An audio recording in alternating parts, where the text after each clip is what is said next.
Yo. It's Grapsody with Will, Phil, and Reg, trying to keep it real instead of what you usually get from these talking heads. It's Grapsody, we're here to fill the void. 3 black fans, different perspective, got to fill your voice. Coming with the podcast, talking majors, indies in between. Yeah, it's all that, and we're down with Fightful, better fall back. Coming for respect, we connect like a ball bat. No need to double check, these are all facts. You're listening to us talk raps. You're listening to us talk raps. Will, Phil, and Reg. Yeah, we're Grapsody, here to talk raps.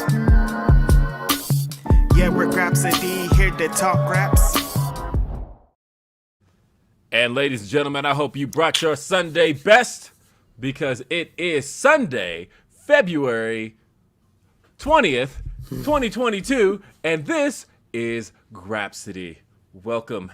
I know it's a little bit different today. I know it's not Saturday, but nonetheless, I'm here. We're all here. I'm Will Washington. Also here is your favorite rapper, your favorite podcaster, your favorite writer. It's Mr. Righteous Reg. In the building, Double R, it's your boy. Holler at me. What's good, y'all? It's Sunday morning. It's crazy. It's weird out here, but yeah, we have a lot to talk about because yesterday was awful show for some people. So yeah, what's up? What's good with y'all? It's Phil Lindsey in the building too. What's good, Philly?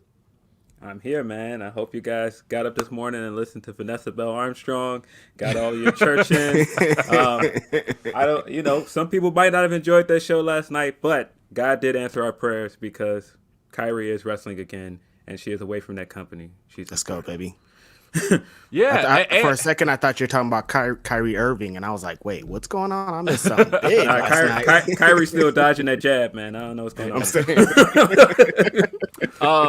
funny, too, is I went and saw the Nuggets. I think it was just 2 weeks ago. I saw the Nuggets play the Nets, and, like, every time Kyrie touched the ball, he got booed.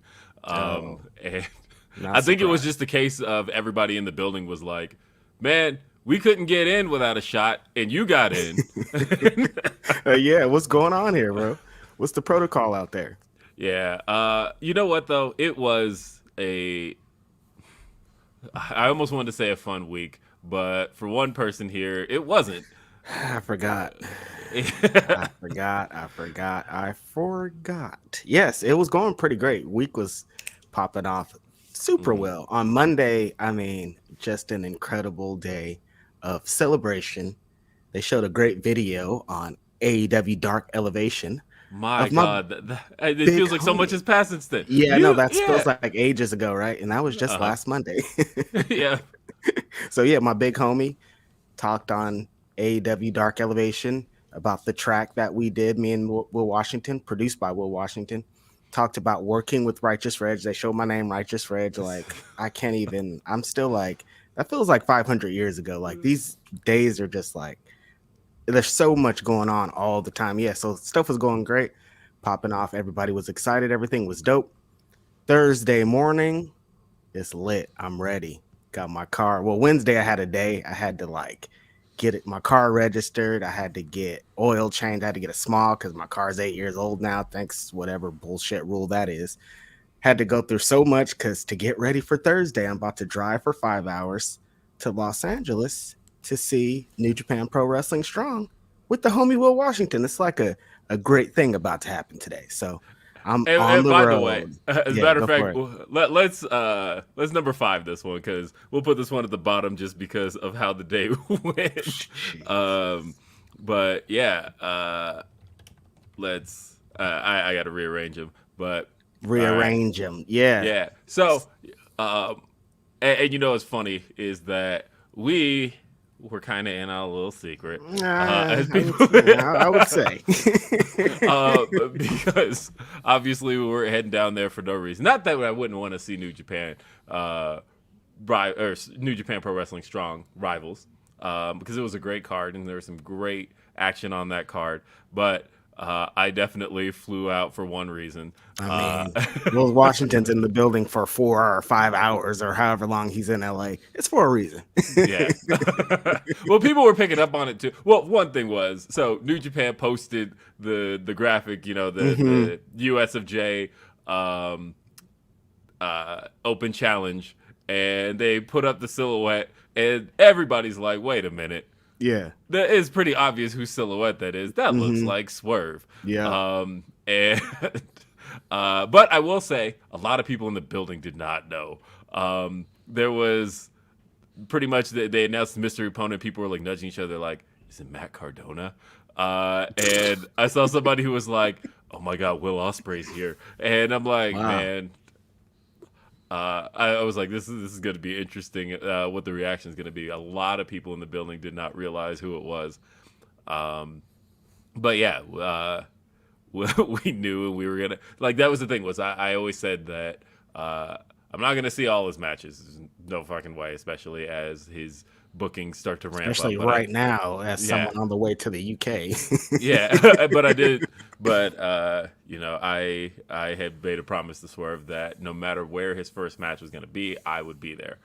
His first post WWE match, and a lot of matches were getting announced, and people were like, "Oh, are you going to this one?" But I'm like, "There's one that hasn't been announced," and and I'm like, "There's one that's a mystery, and I'll be at that one." But all the rest of them, I don't know if I can make.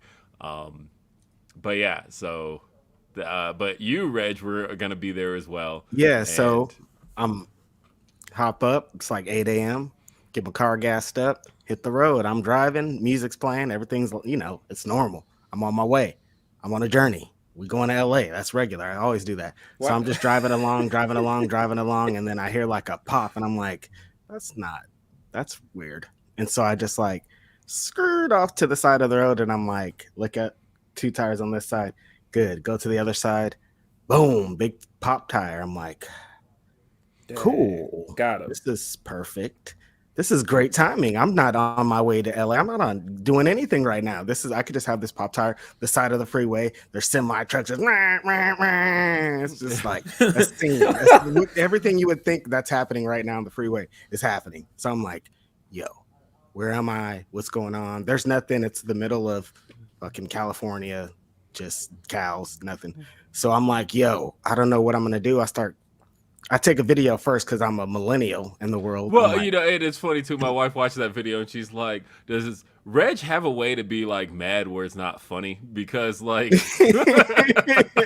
no, that's the key like, to life. She's like, in this situation, I would have been furious, and Reg is posting this video just like in total Reg mode. Yeah, that's the only way you don't murder any people. Yeah, as a grown up, when I hit 30 years old, I started living my life like that because we're black men in the world, and the world is insane. If I got mad at everything that I should be mad at, there wouldn't be a moment in the day where I wasn't mad. So I have to live my life as a happy person in any situation. It's just a pop tire. Like, there could have been way worse things that happened with this pop tire. I'm safe. I'm on the side of the road. I can't go to the show. I'm trying to get on my way. So I'm like, damn, what the hell's going on? I start Googling. I find a place. I'm like, cool. All right. So I have a spare tire. I'm out there with the spare tire, taking off a tire, putting on a different tire. Pops wasn't around as a young person.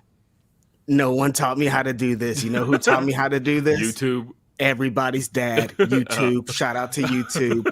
Always coming through. Showed me how to change a tire. Changed the fucking tire. Had to drive 20 miles on this dumb tire to get to a place. Arrive at the place. I'm like, cool. Sitting there. It's just like down home rusty. There's like guys with no teeth. There's like it's bad. I'm like, oh man, this is just, let's hurry up and get out of here. So I'm like, yo, what's going on? The dude's like, oh yeah, it's great. We got you. So he takes my tire to the back. I'm chilling. I go and get some juice. I'm kicking it. He comes out. Oh, we don't have your tire. I'm like, what? What you mean?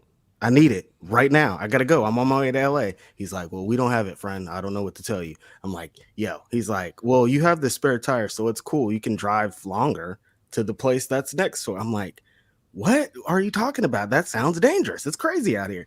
And so I just like get in my car and just sit for a minute, think about it, start Googling some more, find another place that's like 15 more miles down. I stroll on down there. It's some young dudes. They're cool. They look at my car. They find a tire. They put it on. It's all great. Everything's gravy. I get a hamburger, but this is already like hours have passed because I'm driving like 40 miles over. Like, it's just like awful. So I'm just like, oh, back to Oakland. And so I came back to Oakland and went to bed. That's how that day. You just got straight into bed. Just Yeah, put the I'm cup just over. like, you know what? That's it. Yeah, I felt bad too because I got into LA and I met up with Denise Salcedo, and I do have to say, and I imagine the next time we'll probably do this. So like for anybody that knows me and anybody that knows Denise, we are both really just loud, talkative individuals. And that's just who we are as people. You guys are very, very popular podcast guest. Yeah, but yeah, the two of us though, if you get us together, we've done a few podcasts together. We're loud people, and we just like to talk. And it hit me like halfway through our car ride because LA traffic. You know, we're like, okay, the venue is like 20 miles away, which means we're going to be in the car for an hour and a half. And you know, it was just an hour and a half of just like, it was basically a podcast. It got to a point of where I was like, you know what? I could have just like mounted my phone. Y'all should have recorded it. Come on, man. Come on. You and Denise in a car ride? That is content for your ass, man. And now I'm thinking like, okay, so Orlando coming up. I'm like, we should do like a riding in cars with podcasters kind of thing. Let's go. Look at this guy. Copyright it. We about to cut that out, man. Don't y'all listen right now trying to do that. Don't y'all listen. No, y'all trying to be on our swag. Let's go. Yeah, but that's a brilliant idea though. Yeah, and then we went and got pizza and we got to the event. So like, it's funny because both of us had our moments of recognition, but like, the thing with Denise is everybody in wrestling recognizes her. Definitely. Everybody. It was like she sits down and she's in a mask, right? But then all of a sudden people are camera people at New Japan turn around, they're like, "Hey, Denise!" And Rocky Romero stops and he's like, "Hey, what's up, Denise?" And like everybody stops to say hi to Denise. On the other hand, we had people in the building who stopped and were like, "Grapsody." Let's and go. I'm like, damn. like, yeah, that's hot. That's cool. But yeah, getting to see Swerve have his first match out there, and that was also, I don't know if anybody knows, this is the first time I've seen him in 3 years, because like we talk on the phone, we've FaceTimed, and I am like, if not every day, every other day. Or I guess text. That's the word I was looking for. I am okay. AOL okay, 1996 dial in guy over here. Okay, yeah. 56K Will. Yeah, no, but we message all the time. But as far as having seen him, I hadn't seen Swerve since New York WrestleMania weekend. Wow. Because I figured, like, he signed to WWE right after that, and it was like, okay, he's NXT, and I was like, I'll see him, you know. And then pandemic, and all of a sudden it was a pandemic, and I did not see him in person the entire time he was signed to WWE. And that's crazy. And then so finally it was like, so that's that picture that Denise took that is on my Twitter. I was hugging like that was the first time I'd seen him in 3 years. That's a real reaction there. Yeah, that was a real awesome. Like, oh my god, yeah. So it was cool. I got to see it. He faced Jay White, and those two. I thought they had a fun match. Jay White tore it up this week. Yeah, Jay White. You know, this was everywhere. This was on a Thursday. This was the night after he had just wrestled in what was also a dope match. He had just faced Trent the night before. And then, but it aired on Friday, and then on Saturday he then has to work the Impact pay-per-view. He was like just everywhere. Jay White was, but this was the week of Jay White, man. The knife pervert was out. I'm telling you, just striking. He had the match on Saturday where Eric Young won that match, and then he also turned on God, kicked him out of Bullet Club. Whoa! And then they brought I cut it off before this. This sounds crazy. And then they brought the Good Brothers back into the fold. This is bomb. With your man Chris Bay. Yes, this is beautiful, great, phenomenal news. I was never the biggest fans of God. Lovely's gonna be so mad that I said that out loud. Shout out to Love, she's the greatest. Yeah, but that sounds like some very hot news. There sounds like they might be I don't the brothers might be on their way back to AEW. Maybe I don't know. I don't know if you saw it, but after the pay-per-view, he put that clip of him. It looked like they beat down Tonka Lao. Mhm. They put that clip up, and he tagged the Young Bucks. Ooh, Yeah, I saw that. Hot. Yeah, my theory on this is Tonga has been kind of overstepping his bounds for a while now. He invited Evil in without his permission. Mm-hmm. It looked like he was trying to undermine him a little bit. Jay White wasn't feeling that. Right. In the past, other Bullet Club leaders have gotten kicked out before they realized what was happening. Jay White's a thinker, man. He saw it. He saw it coming. He was like, nope, I'm going to kick you out first. So this is the first time that Tonga's been out of... This is the first time he's an OG. Yeah, I know. The first time he's been out of the Bullet Club. That's insane. Wow. Well, he's not officially out. They haven't shown his reaction yet, but... I mean, it said, like, the way he tweeted was like, it seemed to me that he's like... Unfollowed. All right, well, yeah. Right. He said, I kind of feel like Tonga would be like, he's not gonna be super mad about it. Like he might also want to be like on his own, well, with his brother, like at this point, like just kind of like away from the Bullet Club, because they've been attached to the Bullet Club like the whole time that they've existed in New Japan. So yeah, but I wonder what does this mean for Hikuleo, and because he's been in America.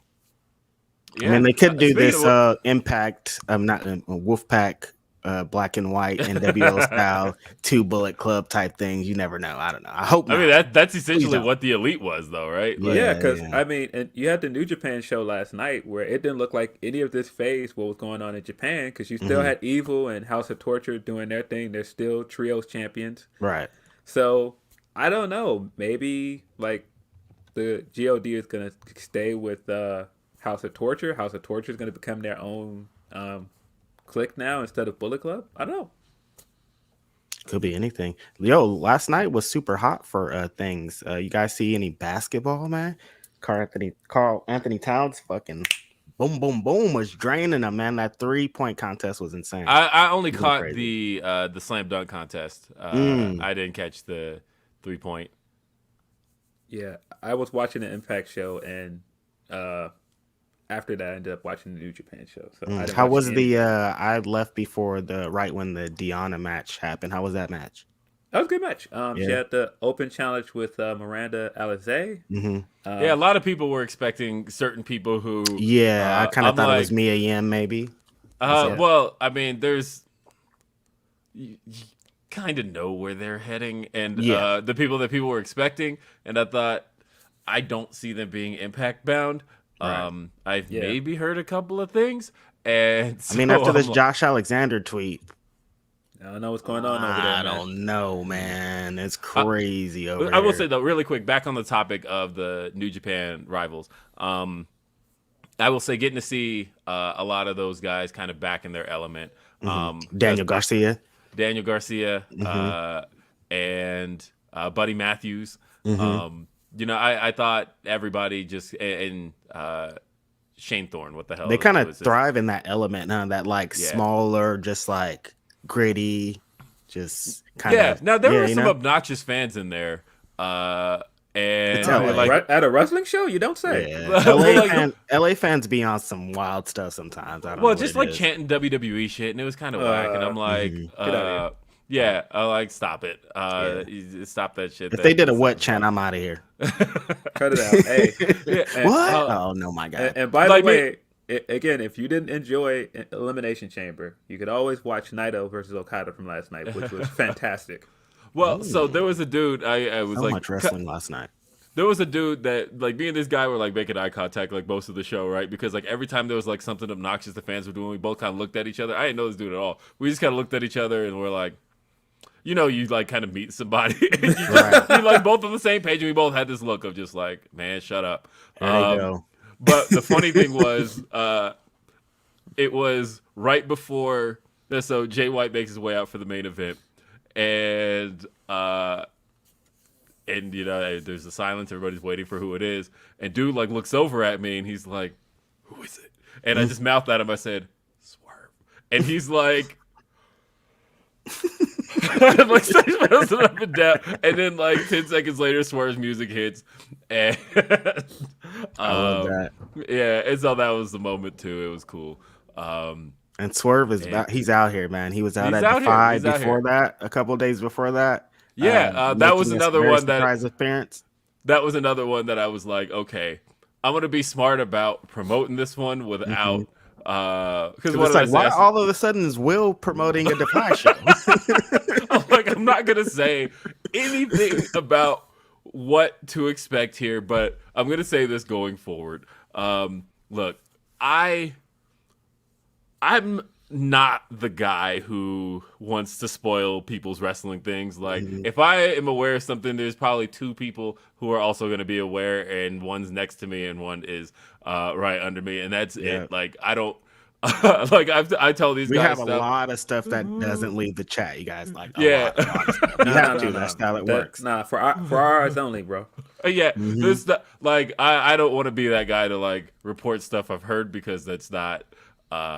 I don't know. I want to see the reactions to things, and I want to see it like in real time. Like I don't know. I it's whatever. I'll come after the fact and be like, okay, so here's what we do and when and what went into that. But as far as what I know, I'm not a reporter. I'm not required to like spill shit I know, right, and like spoil shit. But as far as the Defy thing was concerned, that was a really cool surprise ending, and the contract offered, and that's probably was the perfect way to come back, because he got to use his ain't nobody, and he got to come out with the suit, and it was Defy. He's done a lot of great things for Defy. Like he defined his character in Defy, so like this is dope. Nick Wayne got that contract from Darby Allin. Nick Wayne's a teenager. I know that's gonna be real cool. And then he's facing Swerve next week, and so that's gonna be really awesome. It was a all in all, it was a cool show. And yeah, there were a few people in the building who had figured it out, and you could tell because right before the match had started, one guy yells, "Whose house?" And maybe 4 or 5 people respond, "Swerve's house." And I'm like, okay, so that's enough. There's a few people in here who know, but right. Not a whole lot. And so yeah, he's out here, and there's cool stuff on the horizon, and rumors just popping up everywhere. Anyway, I want everybody to I guess we'll call these the collection plate for today. Get your titles. Pass that collection plate around, y'all. Yeah, just don't ask. I said don't ask. I said don't ask. No questions. Yes. Just give the money. No, but we're actually taking your super chats and your humper chats as well. And we got a few humper chats. We got one from Van Twinblade. And Van Twinblade says, Black Wrestlers Matter in St. Louis was great. Myron versus Kenny Alfonso was a cruiserweight classic. Outlaw versus Josh C was a big meaty men match. And ATM versus Suge D was a class, literally.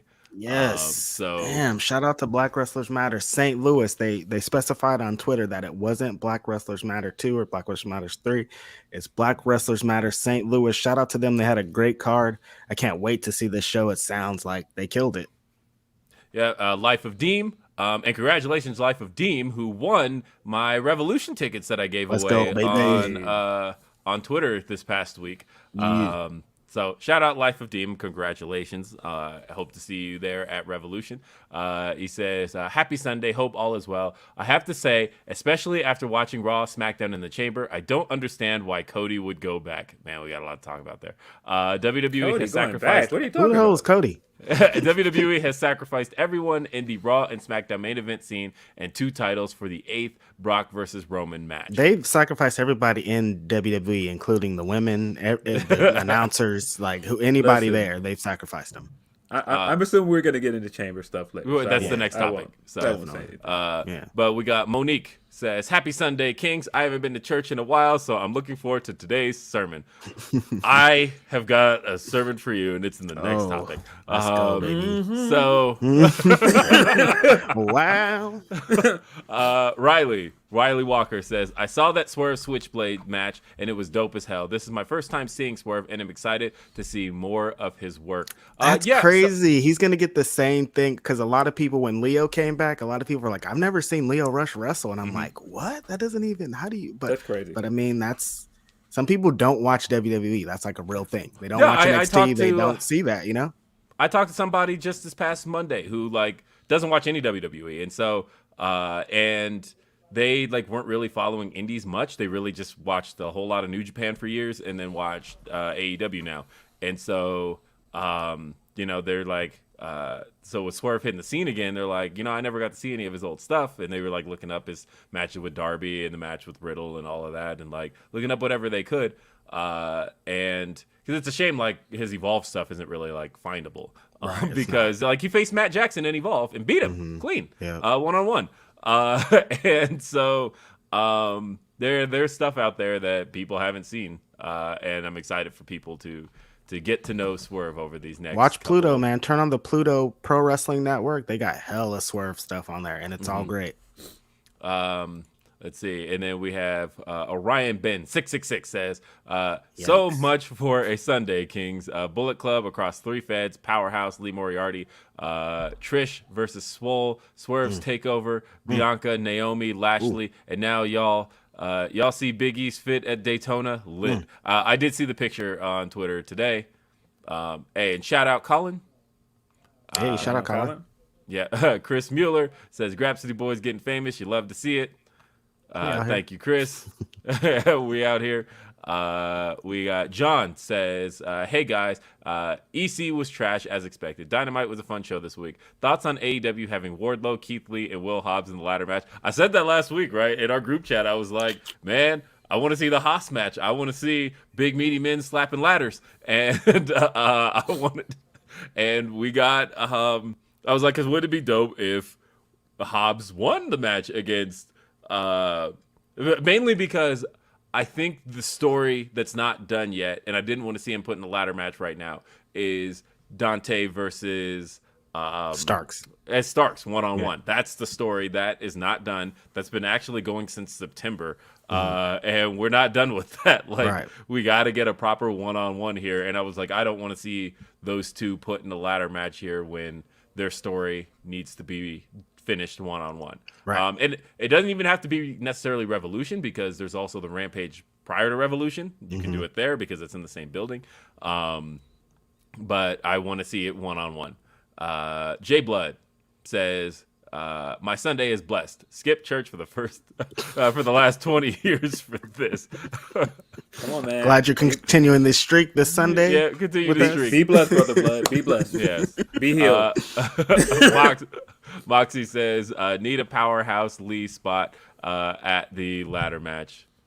I mean, the thing is, there seems to be a theme here in that we've seen Wardlow chucking people across the ring. We've seen it started with Keith Lee chucking people across the ring, and then we just saw Powerhouse with shout out to Dakota Reynolds, by the way, with probably the greatest picture ever taken of Dante Martin mid-flight in the air with like just this terrified look on his face. Is Powerhouse Hobbs that just chucked him across the ring. If you haven't seen it, I retweeted it.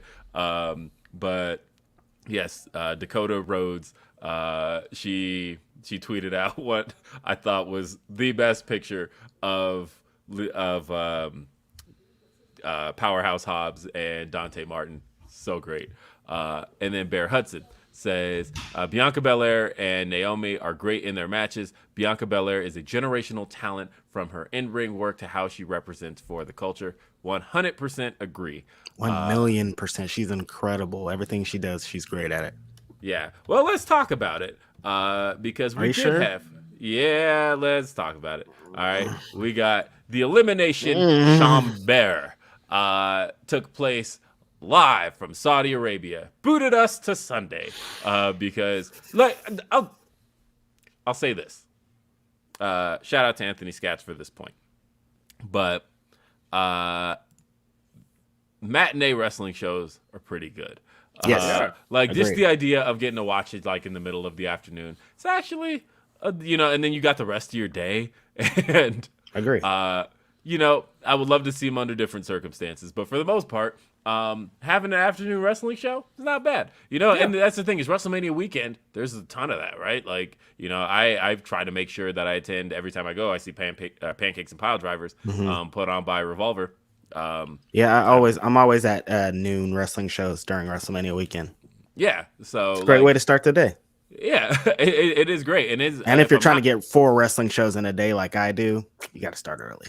And I'm pretty sure that I know they're not called takeovers anymore, but whatever they're calling NXT 2.0's WrestleMania weekend show, pretty sure is at like 11 a.m. this time around. It's 11. Yeah.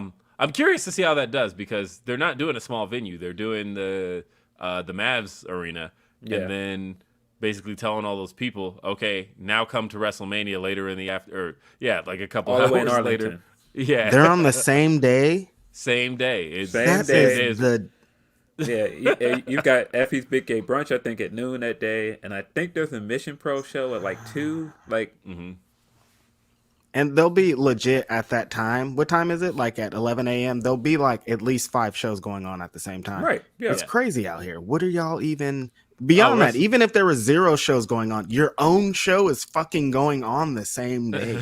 What are you thinking? Well, especially for like those taking public transportation, that's going to be a nightmare. And people like to tailgate, and they will start at 11 a.m. They'll be like, I'm just going to go to the arena and wait for the show. I'm not going to go to a show and then have to trek to another show. People don't like doing things like that. I'm curious to see how it does. I'm really curious to see how the NXT 2.0 show, I forgot what it's called. I think it's Stand and Deliver, maybe. Stand and Deliver, that sounds right. Yeah. How that does. And I guess we'll see because this interesting choice, man. It's a big test for them as a crew because this particular set of NXT wrestlers has never traveled outside of the Performance Center. This is their first performance elsewhere as a group. It'll be interesting to see how that does. But what we're talking about here is Elimination Chamber. So I watched it. We will start with the good. Women's Elimination Chamber, I thought was very good. I thought it delivered kind of across the board. Obviously, we all had our worries. Alexa Bliss comes in last, and I always think it's dumb as hell to have anybody enter last who's not starting the match. It didn't make sense. They didn't. They gave her the biggest entrance. It was weird. It was like, well, okay, what are we doing? And they did that later with Brock too, and it's like it's almost because to me it sends a clear message of like, okay, this is who we view as the star of this match. And to be fair, it's who the fans viewed as the star because they were all behind Alexa. I mean, they told the fans that she was the biggest star. What did they expect fans to do afterwards? I think they also try to push like the first person is also a big star in the match. That's why they had Bianca come out first, and then in the main event, Lashley was first, but I'm not into it. Yeah, but either way, I thought it was a great match that delivered. It was very fast paced. It was like, there was no kind of hanging around here. I thought it just went and went and went. And like I said, everybody got their spots in. Everybody did something fun. It was fun. Yeah, I thought that was really great. Bianca got the win. She needed the win. I didn't really have any doubts about that. Like, there's a point where I know there's a lot of like, oh, what if they don't do the right thing here? But I thought there's a difference between like not doing the right thing and absolutely doing the wrong thing. And I'm like, it looked like they were ready, man. They were for a brief second. And Alexa looked good. To her credit, she did look good in her first big match back. Like she's ready for whatever spot she's gonna be put in next. Like she looked like she's been training. She looks like she's been doing her thing and been getting prepared for this. So shout out to Alexa for that. Now, that's the only good. To me, that was the only good. I thought the Lita match was good, only because I'm a fan of Lita, and I was glad she got a big championship match. I thought the near fall was really good, and that got me. I don't know. The rest of the match was okay. No, yeah, I saw people acting like this was like a fantastic performance from both of them, and I was like, it was an okay match. I think we all wanted it to be great because it's Lita and she's Hmm. back. I thought it was great that she got the ovation she did afterwards because Yep. she deserves that. And Yeah. I like I said last time we were on, I hated how she went out. I hated the note she went out on and ended her career. So I thought this was a much better reception for her. Would have liked it if it was at WrestleMania instead, but what can you do? This was Yeah. WrestleMania, they say. Yeah, I mean, when you They look did at say how much, stupendous 1,000 times, so this was not WrestleMania. and then, so there's the bad. I thought, Goldberg versus Roman was, what are we doing here? Why are we still doing this? And Snoozer. Waste of time. and also, that was really like the bad, but I really want to get to the ugly. So the ugly were not one, but two bait and switches. We'll start with the first one. The Usos versus the Viking Raiders. You flew those men across the world. Not across the country. You flew those men across the world with no intention of going through on an actual match. I said this after the pay-per-view, but everybody gets on Twitter all the time and tells us how great Phil. the Usos are. Premium live event. Oh, yeah. Premium live event. Sorry. Sorry. Everybody gets on and tells us constantly how great the Usos are. And the Usos are great. You always Where are get we these going people- here? I like where We we're always going get here. this. Usos are better than Young Bucks. Usos are the best tag team in the world. Why won't the company you love let them wrestle then? Let's go, baby. Say it. Yeah. Well, Didn't they go so, like 'cause 9 years without a WrestleMania? Like, let these guys wrestle on your card. Dude, put them on I'm the missing it. pre-show if you're gonna do this. There was 45 minutes of nothing on the pre-show. What's the point of this pre-show? And not just that, but the story was that they had a hard 3-hour stop. Fine. But also you had a ton of video packages. You had there a were ton so of many stuff video that you could have packages. killed. Yeah, that just says everything about what they think about tag team wrestling. That they were like the tag team match is the one that could get cut. Yeah. But speaking of bait and switches. So I've got a lot to say on this one. I don't. And I can't. I've been holding this one in for a while. And this, I'll start with the first part that I'm annoyed by. So the story now is that Bobby Lashley, the WWE champion, former WWE champion, was injured at the Royal Rumble. That sucks. That's unfortunate. If you go back and watch it, you kind of see where it happened. Them German suplexes pretty much took his shoulder out. But again, this goes back to Sasha Banks versus Bianca Belair at SummerSlam. So you mean to tell me y'all knew since the Royal Rumble that this man's shoulder was no good? And I'm pretty sure, correct me if I'm wrong, there's only one thing that had been promoted throughout the entirety of the Elimination Chamber build, which was Brock Lesnar and Bobby Lashley's confrontation. You mean to tell me y'all knew since really the day after the Royal Rumble when you started having them confront each other? You had these two face to face. You had Bobby Lashley come out in Denver at a show I was at and talk about when I get in the ring with Brock Lesnar, it's gonna be something. And you mean to tell me y'all were promoting it on the Go Home show? Y'all had Bobby Lashley, Brock Lesnar face to face, and you mean to tell me y'all knew this entire time that at no point were we ever going to get Bobby Lashley and Brock Lesnar confronting each other because Bobby Lashley was never good to go. Like, it is perfectly reasonable to explain to fans, because we've gotten the explanation a million times. X person is injured, can't compete, we have to move forward. But to do that, to have him, like, you could have even put somebody else in the match, really had a full-on match, but instead you did this nonsense. And so that was problem number one. Made him sit in the airplane for however long with a busted up shoulder. Hey, bring your busted up shoulder and sit on a flight for 24 hours or something. Let's take you out of the match with a kayfabe concussion. Like, bro, you guys are using concussions at this point? And it was perfectly reasonable to just say Bobby Lashley injured, title vacant. There's 6 Winner possibilities. gets to fucking Yeah. go. Easy. I know. 6 possibilities of a new champion here, especially if y'all knew since the Rumble. Like, for him to be coming out every single week, promoting this match, promoting the confrontation with Brock. You were literally promoting this confrontation all the way up until, like, Brock writes the X on Bobby Lashley's pod, like, up until the moment that Bobby Lashley's needed. And then we're like, actually, we don't have Bobby Lashley. Which, again, we did this they did this with SummerSlam, right? Where, like, y'all promoted Sasha Banks versus Bianca literally up until seconds before the match was Played supposed a to start. whole video package for that match. I'll never get over that. Played a And in whole this video match- package for a match you knew wasn't happening.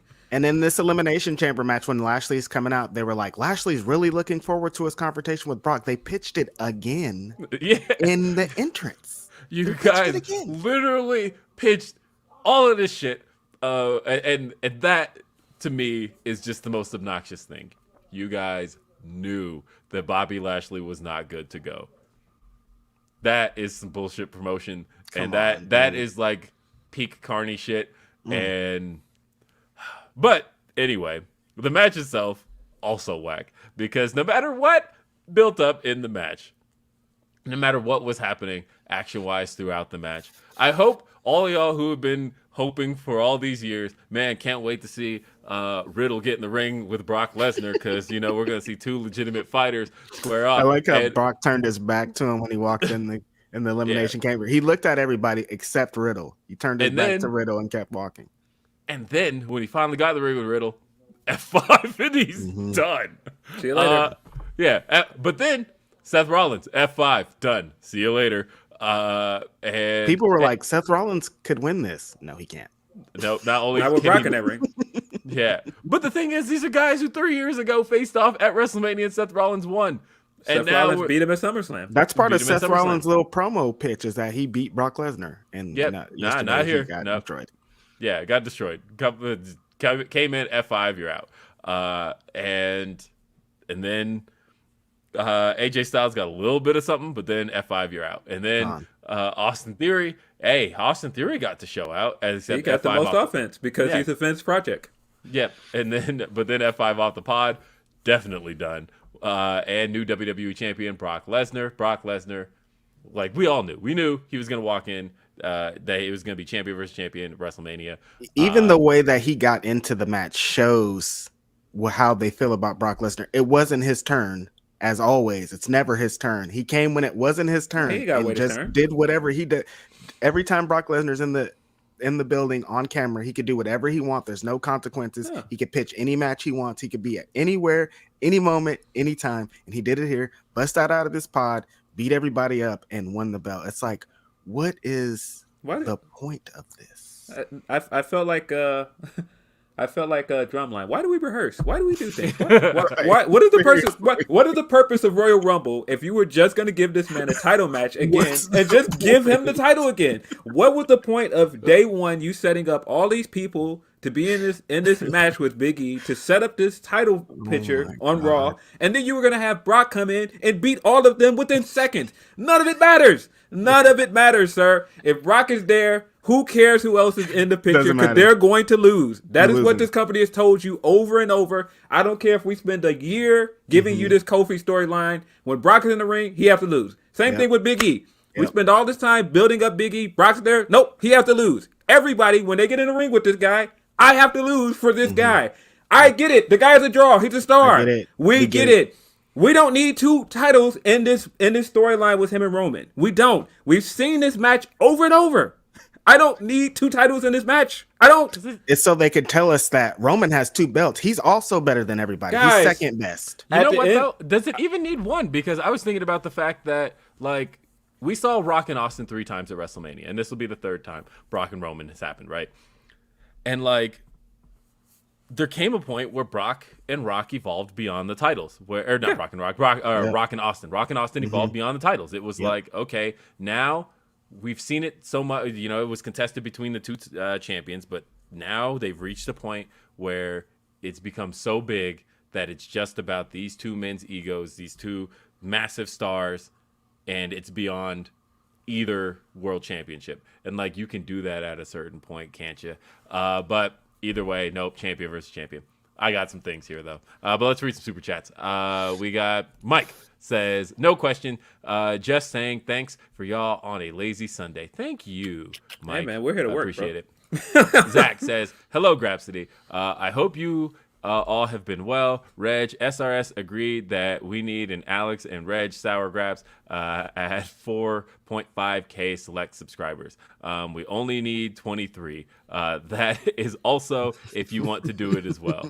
Run the numbers up, man. Yeah. Hey, if there's numbers, your boy Righteous Reg is there. Let's do it. H. Draken says, Brock Lesnar has taken the belt off every black WWE champion in WWE history, but it's okay. Our racism solving, mixed baby having, heel turn dream killing savior is coming. Adrenaline in my soul. Watch out, Brock. I'm Cody Rhodes. What was that picture you guys were talking? Biggie. I want to see Biggie with the at NASCAR. Yeah, that's way more interesting than Brock Lesnar. It says, Carlos Martinez says, can't wait for 30-minute intros between Cody and Roman with 4 backstage segments and 2 commercial breaks before every segment for 2 streamlines. Biggie's fit, dude. He is so funny leaning on the car. We love Biggie, man. Greatest. Keep up the great work. P.S. CP3 top 5. He's not top 5. Get out of here. I'm like, what's CP3? He's talking. He better not be talking about no Chris Paul. He's talking about Chris Paul. He's definitely not top 5. Nah. A. Monica says, ordered my copy of Who We Are today. I'm going to need y'all to sign it. Thanks in advance. I've got a number of requests for that, and I'm happy to do Look at this guy. any one of them. Wow. And that, I haven't got any requests for that. No one cares. Every one of my friends who's bought it has been like, hey, will you sign it for me? And I'm like, dope. yeah, that's absolutely. That's awesome. So, and then everybody get that Who We Are right now, AEWshop.com. Featuring your boys, Will Washington, Righteous Reg, whole bunch of other great artists. This project is insane. It's incredible. We talked in glints about it, and it's going to be great. You know what? It's kind of a shame, and we'll talk about the details of all this later. But one of the things that I find a little bit, I guess, disappointing is that one of the best tracks on the album to me is the Brandy Rhodes track. And we're not at a point where that can be promoted so much. Right. But you guys have heard it. It's a good track. It is a good song. Yeah. Got an article about it coming tomorrow, I think. Oh yeah, Phil, I need to do that, huh? Got pieces to get to Phil. Riley said, now Roman is about to hold these 2 titles until at least WrestleMania 39 with The Rock. Minimum. This is too much. Minimum, because he's not losing to The Rock. I was gonna say at minimum because he's probably gonna beat The Rock. Listen, what I feel like is going to happen is he's gonna beat Brock. He's gonna have both of those titles. And the next day, he's going to throw the WWE title down like it doesn't matter, and he's going to go on as Universal Champion. I have some things about that, Phil. I'm glad you said that. So there's been all of this talk that actually, let me read a couple more super chats before we forget. He says, Anwar says, how did y'all feel about the bad faith long form booking takes about Bianca after winning the chamber match? Keep up the great work. I mean, here's the thing. You could have done this entire story of her needing redemption without her losing in 28 seconds. That's the problem here. No matter what, no champion like that should be losing that quickly and decisively. It's not like Becky cheated. Like she just lost. She just lost within seconds. And hey, if I know a lot of people are going to hit the I told you so on this, but it's not exactly the I told you so people think it is. Yeah, they worked their way back around to her, but again, the way she lost at SummerSlam, it's not just the way she lost. Again, they played a whole video package for a match that wasn't going to happen.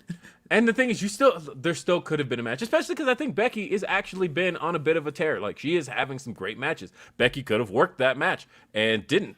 And so, like, that's the problem to me. But either way, Van Twinblade says, can we take a bit to talk about how to properly taunt heels? Hear stories of some people taking it way too far when all you really need to say is your hair looks stupid. And I can. It's because people don't know how to talk to people. Yeah. Pedro not in says, wrestling, just in general. Happy Sunday, Grapsody. Shout out to Philip Lindsey. I was listening into the Twitter space yesterday after the Chamber, and man, that was more fun than actually watching Elimination Chamber. What do you think is next for Bobby Lashley after his injury? I think Bobby Lashley has had the run of his career, honestly, and I really think that he looks dominant, and he is somebody who, as long as you continue to keep him dominant and keep him with MVP, He's good. He's good. Now, I have a question for you guys. And also, Unknown says, Happy Sunday. Thanks. Thanks, Unknown. So, how many black world champions have there been in WWE? 4. 4. Is this just WWE? We're talking about Yeah, we're WWE just champions. We have to talking about- specify. we're just talking about People are gonna WWE. start talking Yeah, about this Mark is Henry 4. and all In that. WWE as a we know whole. what we're talking about. We're talking about WWE champions. As a whole, it's 6 then. Yes. Yeah, because you're counting Now- Brock, Booker, and Mark. Now, without addressing the last question, another question. What to you defines a world champion? Yeah, I mean, just the designation of the belt, like whether it's that big gold belt or universal title or WWE champion, they've designated those 3 belts world titles. What about you, Reg? What defines a world champion to you? World champion is you win the belt in a decisive or manner that doesn't make it seem like it was a fluke BS win and that you're a big dork, and that you defend it. The world title that you win, you fucking defend it. And to be fair, we're leaving out the women. The women's championship is considered a world championship. Yes, definitely. So but we're talking about this thing right here. We're talking about these 4 champions. We're talking about 4 WWE champions. I'm going somewhere with this. Yeah. So, to me, what defines a world champion is to be designated as the top prize of your given promotion, as in the greatest achievement one can get in any given promotion. And that, to me, is a world championship. And so when thinking about WWE World Championships and the top prize of any designated promotion, and then asking the question, how many black world champions have there been? The answer to me is 1. And I will explain that there has really only been 1 black world champion. Dwayne. And that's Dwayne. It's The Rock. Because when you take a step back at this and take a step back at everybody that WWE has ever crowned world champion that's black, it's always with an asterisk, right? Because it's always like, we'll take a look. We'll start with King Booker. King Booker became the world heavyweight champion 2006, won it at, I think, the Great American Bash. In 2006, beat Rey Mysterio for it. But while he was world champ, the champ of WWE was John Cena, because WWE has had 2 champions, right? They've done 2 championships for a long time, but every single time WWE has always shown us that they always prioritize one championship over the other. When it was in 2002, when the World Heavyweight Championship was introduced, it was the World Heavyweight Championship was prioritized for like 3 years in there. And then when John Cena became WWE champion, we swapped him. WWE Championship was prioritized for pretty much the rest of time. I think the World Heavyweight Championship got like 1 year of emphasis in there, but really it was the WWE title for a number of years. And then the World Heavyweight title just kind of fell off the map. And then they introduced the Universal title, and it was Universal title was the prioritized title for like a few years. WWE title got like 1 year in there, and then back to the Universal title pretty much since the Universal title has been back. So saying all of that, we had King Booker. He was champ, but the champ was Edge or Cena at the time. That was, they made sure we knew that was the title that mattered. Mark Henry became World Heavyweight Champion, Night of Champions 2011. But while he was champion, the title, like that belt wasn't even closing out shows. It hadn't closed out a show in like a year at that point. It never closed out a show again. Some call that the lowest period of the World Heavyweight Championship when Mark Henry won it. And then we had Kofi Kingston. Kofi Kingston won the WWE title. And granted, I've never been one to say that it should have closed out WrestleMania, because by the time WrestleMania had hit its ending, I'm glad it tired. didn't. Yeah, people were dead tired. But the fact is, Kofi did not close out a pay-per-view. The moment he won the title, The very next night, they're like, hey, we have a new thing called the wild card rule, where everybody can be everywhere, and suddenly now the WWE title is like way low emphasis. He never closed out a pay-per-view as champion. And the one time that they finally hyped up a Kofi Kingston match for the WWE title, lost in 4 seconds. And then we got Bobby Lashley. Bobby Lashley had a good run as WWE champion. But the fact was, Bobby Lashley was champion while Roman Reigns was champion. And the only time Bobby Lashley closed out a show was on a show that Roman Reigns was not on. That was the Hell in a Cell. That was the only title defense of Bobby Lashley's that closed out the pay-per-view, but Roman Reigns wasn't there. But they made sure that you knew that as long as Roman Reigns is around, that is the champion. Mm-hmm. Big E becomes WWE champion. Again, not while Roman's champ, because as long as Roman is champ, Roman Reigns won the... not only did they make sure we knew Big E is not champion over Roman Reigns, they had them face each other at Survivor Series just to make sure you knew the champion is Roman Reigns. Yep. And so, yes, there have been black world champions. But as far as what for years and years and generations of pro wrestling is concerned, the definition of a world champion, which is he who represents the top echelon of the company. And WWE has shown that they really only have the capacity to focus on one. Yep. The only one that's ever been considered the world champion, the top guy in the company, is The Rock. Otherwise, every single time there's been a black world champion, there's always been somebody else who has been considered bigger, better. And even The Rock, though, always loses at WrestleMania. Yeah, that's true. But either way, like The Rock, when he had the belt, he was the guy. He was the guy. Right? He was the guy. And No, he was. It was like Austin. Steve was still but 2000, The Rock had those reigns where he was. He did, but he was the top guy, and also I'm also considering 2013 when he had the have you ever looked at how long those reigns last? No, they're not very long at all. Yes, yeah, that's what I mean. Either way, I will hand them The Rock, but I'll find out from The Rock when he gives me that interview. Yeah. Shout out to Dwayne when he gives me that interview. I'm going to ask him all about this. But I guess that's why when we talk about the conversations of having black world champions, that's why I'm still like, the reason that I'm never like, it's always a good moment to me. Kofi was a great moment to me. Big E was a great moment to me. Bobby Lashley was a great moment. Mark Henry was a great moment. If you go back and listen to the RBR when King Booker won the title, I threw a party on that show. Hey, there's my cat in the background. But I threw a celebration on that show. I will always celebrate the wins of black wrestlers. But if you want to tell me that WWE is a company that makes black champions, I am always skeptical of that, just because of the fact that every single time it's happened, it's never been with full focus. It is always like, okay, there's a black world champion, but then there's always going to be a champion that is on a level above. And also, and it's always going to be, it's always been the Universal Champion. Every single time WWE has done champ versus champ at Survivor Series, Universal Champion's won. WWE Champion has not won that in a long time. Yeah. And the fact that, but they'll always present them as, hey, this guy's great. He's a star, but then there's Brock. Yeah. There's always somebody bigger. To me, I'm like, I have still yet to see it.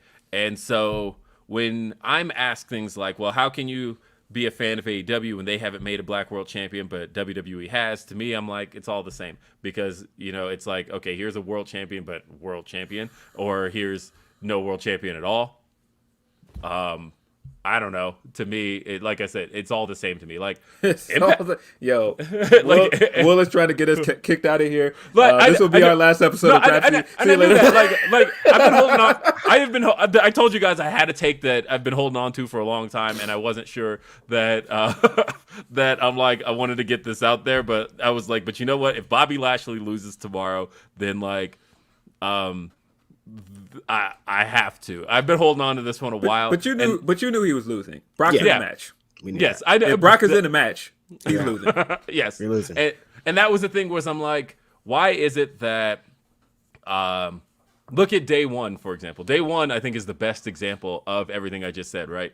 That the WWE title was not going to main event that show. WWE title was not going to close out. The WWE title was not the focus of that show. The Universal title was, until Universal title gets kicked off the show because Roman had COVID.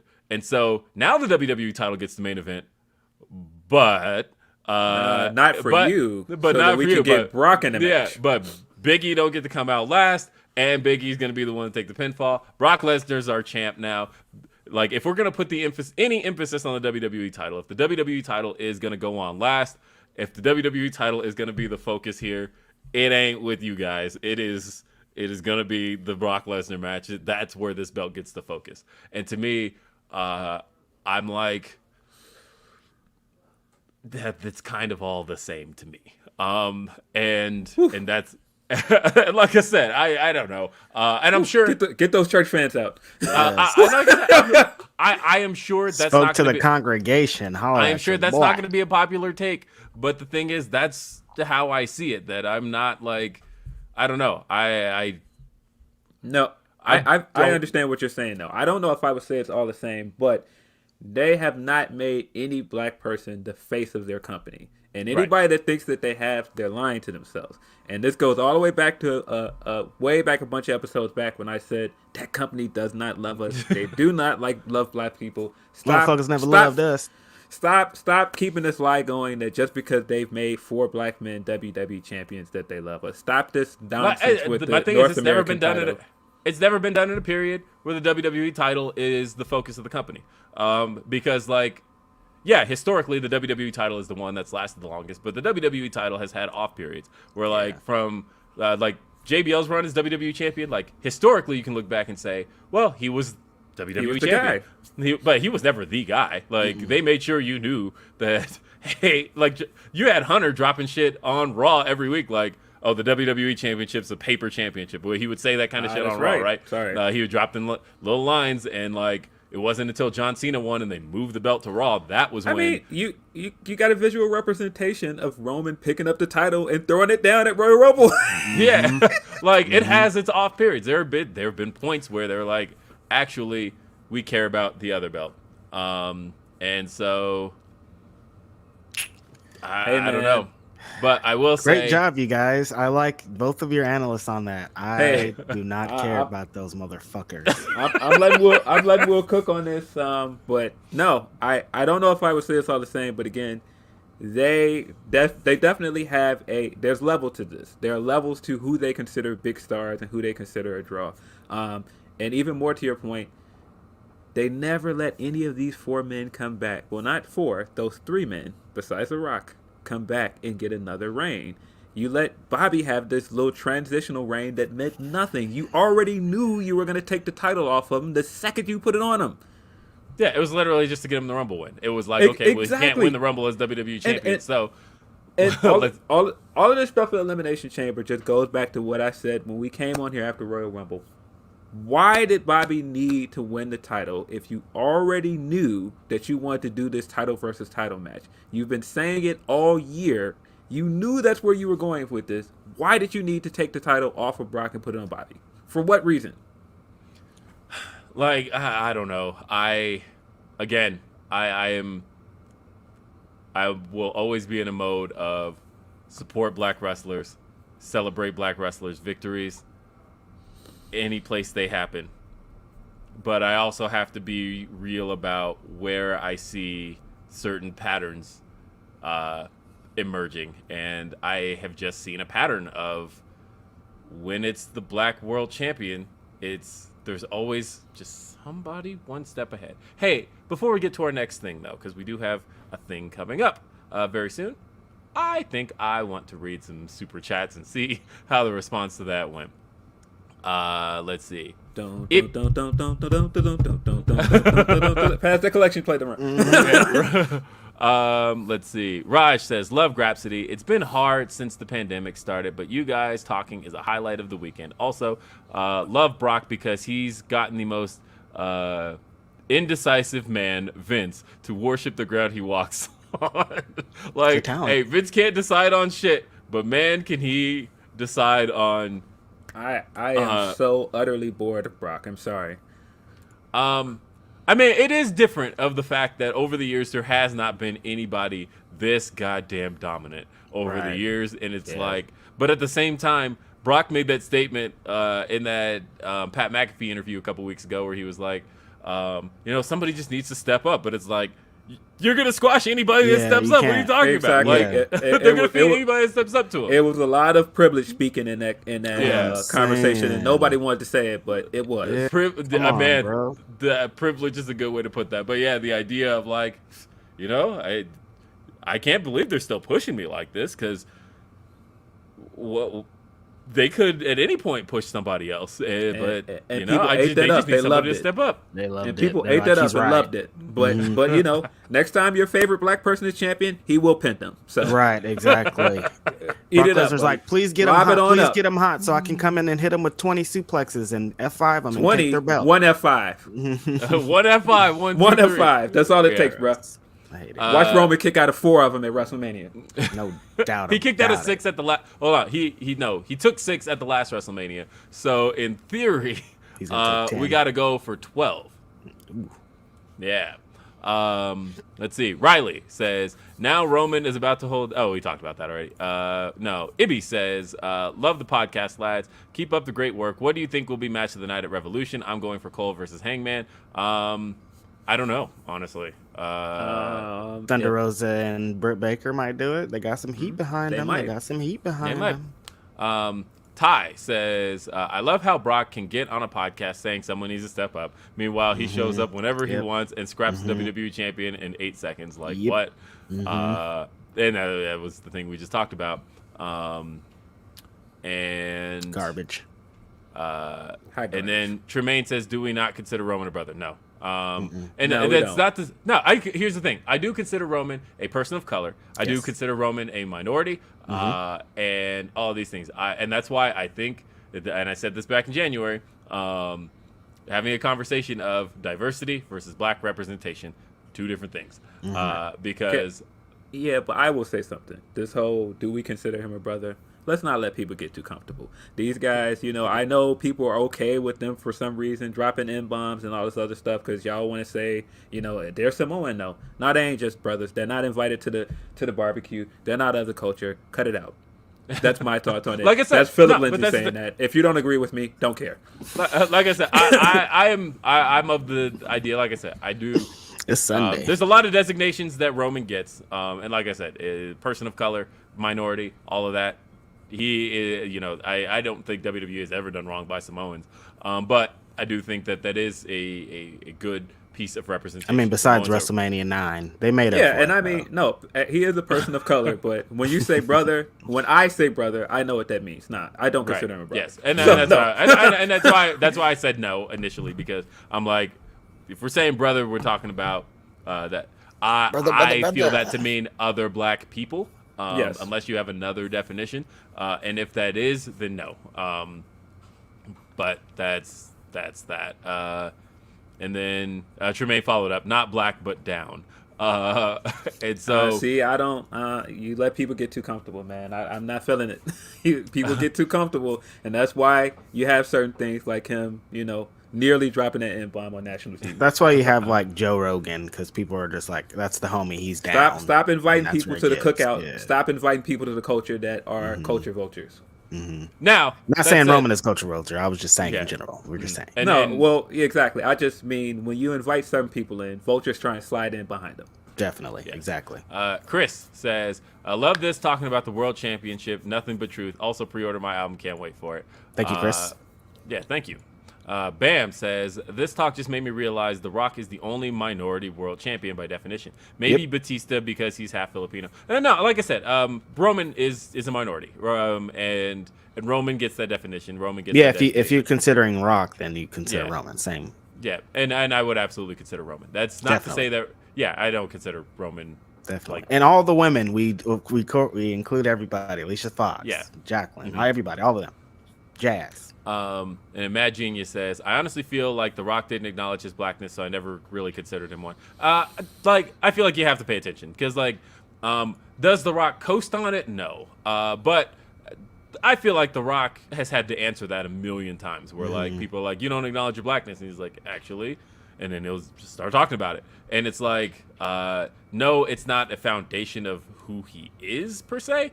But at the same time, like The Rock has never like shied away from. I just kind of hate when people say that too. Like, yeah, I do, nigga. I walk outside and exist in the world. I mean, he just did a great Black History Month thing where he narrated his father's story, which was beautiful. Yeah, come on, let's not do that. Let's not. Even though I did laugh at the promo because it's like Rocky Johnson started in 1993, but then in 1996, his great son entered the world, and he was like, "Wait a second, hold on." That was funny. I thought we was talking about Rocky, yeah.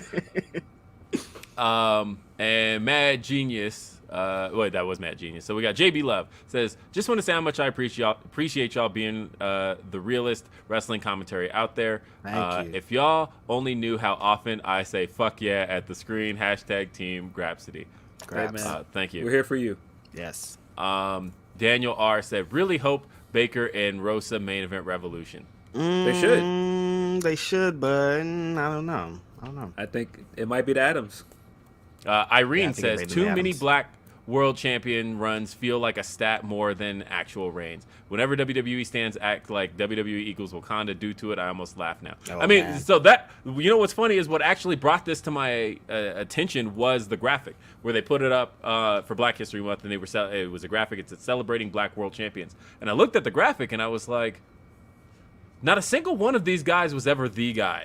Not a single one of these champions was ever the champion other than The Rock. But the rest were all like, okay, yeah, but there's a bigger thing happening here on this show. And we have another champion that is the guy. So that's all for that. Ibby says, post-Revolution, where do you think Keith Lee will be? I think in the ladder match itself will lead to his first feud, Miro versus Lee. Anyone? I don't know, because Yes, to that match. yeah, but like at the same time, Miro's another one that I feel like needs to be kept strong. And so, but also,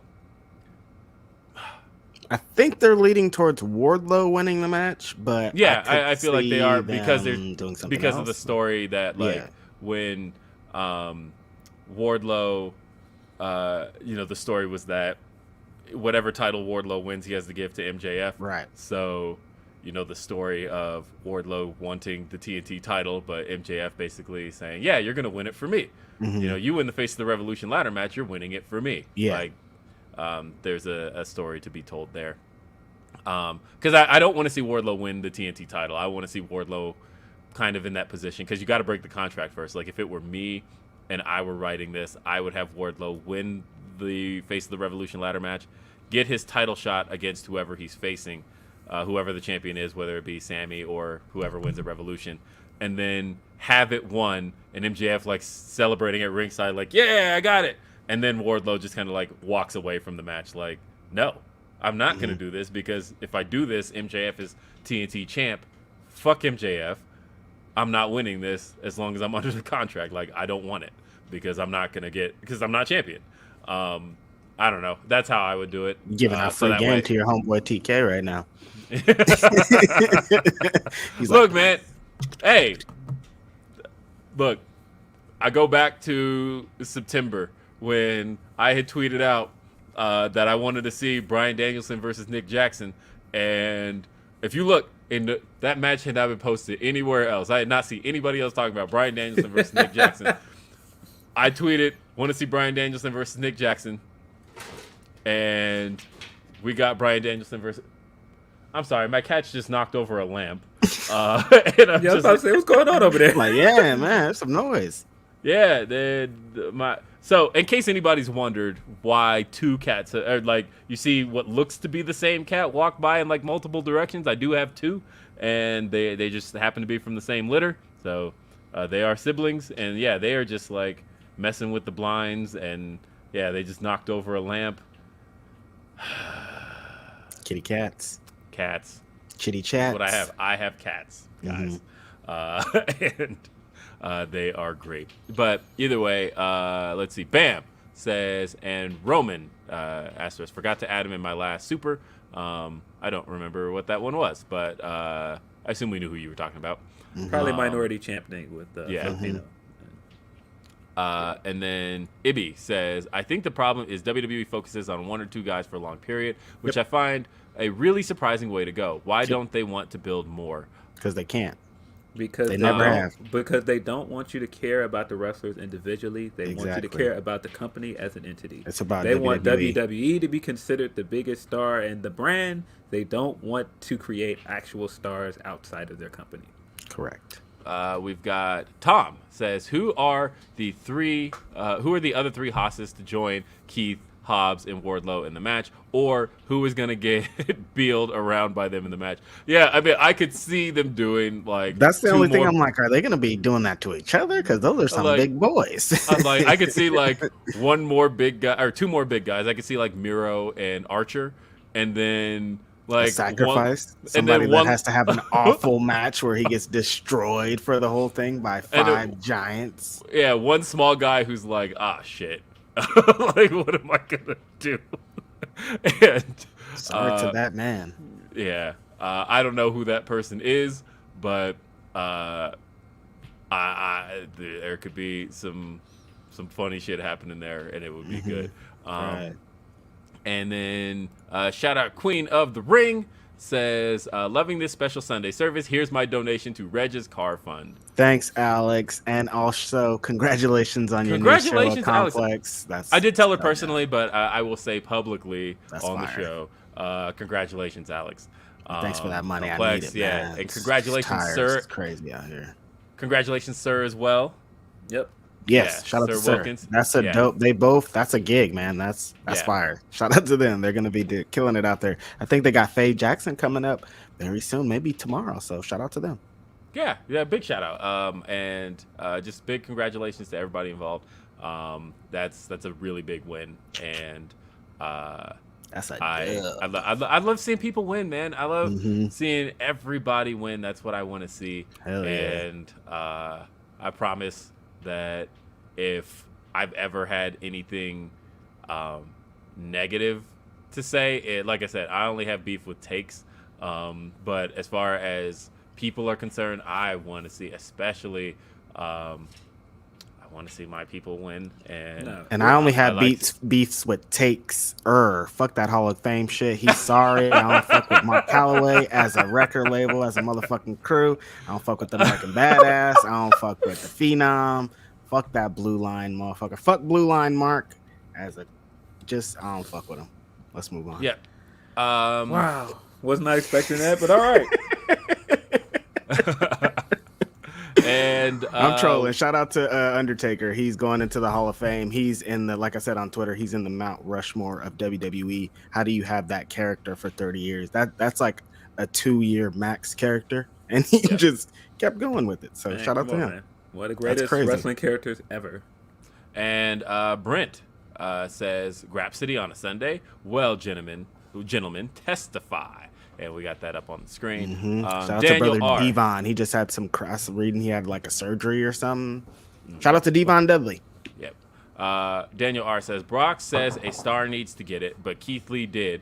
Brock bumped for him at the Rumble, and the WWE screwed it up. I mean, we did the Rumble. We had Survivor Series. Are you kidding me? That was one of my favorite Keith Lee moments, though, when Brock was like, "Oh, big boy." I watch that clip all the time, man. That's so funny. Tremaine says, fair enough, fellas. Was listening to Deadlock podcast. They mentioned that Monty Brown should have been NWA champion, but JJ wouldn't drop it. Oh, Monty Brown was one where they really that dropped one the was. ball. Yeah, I mean, we're talking about NWA that has only given one man that title, one black man that title. And they tweet about like that, like that's hot. Are you surprised? Yeah, this is our truth though. Ron Killings, shout out our Ron Killings who. What's up? Yeah, and let's see. If you feel me. I was actually watching a little bit of that Ron Simmons Broken Skull sessions after the show, and that was pretty good too. Shout out to Ron Simmons, man. He had a crazy career. He went through a lot of shit that they really didn't get to get into with Stone Cold, but they talked about his career. He sounds like he had a lot of fun and, made a lot of money. So shout out to him. Brian says Elimination Chamber was as anticlimactic as a defective Blue Chew pill. I'm saying. Speaking of which, Blue Chew. Come on. Shout out your boys, man. We've been waiting. Remember, I did that promo like months ago, man. We trying to push. I know Sean ain't the only one who can do it. But anyway, he says Brock gets over, everybody else gets buried. Keep up the great work. Love you guys. Appreciate y'all for us. Appreciate everybody being here on a Sunday morning. Fucking yes. Yeah. Hey, D-Lo says, not too off topic, what song would be a banger as an entrance? I say Jill Scott Golden or anything Erykah Badu. Appreciate you, fellas. I think One love. someone came out to Jill Scott Golden very recently on one of these shows, and it was perfect. It rang off pretty dope. So yeah. I'm gonna give an answer that honestly, it wouldn't surprise me knowing who Phil Lindsey's favorite artists are if this isn't in his top 5 songs ever. But I would love to see Pressure by Lupe Fiasco and Jay-Z as an entrance theme. Right. Where does that rank in your songs, given that your like top 2 artists are Lupe Fiasco and Hove? Doesn't rank that high, honestly. Because He's I not feel really like, getting into it. That whole verse feel wasn't like- the best, son. because Ho's verse on it doesn't really The pen fit. is It's not. smited in the sword, my lord. It's cause, and First it was a picture lot. wasn't lined up. Now It was a lot because he hadn't rapped before that, and like people were really anticipating, and we were like, okay, I guess it wasn't that really song, like, the song's fire, but like every time you like compare Ho verse, you like think of like all the Ho verses, and you're like, in the grand scheme of things, like you're not putting that up against anything. It is dope, but I'm also a big like Lupe mark, and I remember when it was Trials and Tribulations, it wasn't Pressure, and it had 3 Lupe verses on it, and they took one of the Lupe verses off to put that Hove verse on there, and that was like when Hove was still like retired, and you know he would act like he wasn't doing now, records. big homies out of retirement. Yep. And so, man, the verse on there is just. It's good, but it's kind of like, If I'm you shocked listen to at Food, this. if you listen to Food and Liquor, I would say that it is one of my least favorite songs on the album. Oh, okay. I see it. Consider, I'm not mad I at mean, it. next to the rest of that album, The rest of the album is pretty fire. come on, Yeah. man, Emperor soundtrack, bro, come on, man. Oh, Like, Emperor soundtrack is super fire. I mean, But So I would fire. say as a wrestling entrance theme, to me, it is like, I don't know. Emperor soundtrack.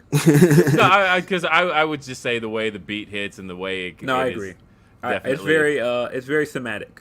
I think there needs to be Cinematic. more Hove entrances. I think You Don't Know will go super crazy. Just you don't know what you do. Dun, dun, dun, Yeah, it would. Yeah, I think if Somebody- I had to guess a Hove record for an intro is Prelude. That'd Prelude be would pretty be fire hard as an too. entrance. Yeah, that'd be pretty fire too. Yeah, it would be. Yeah.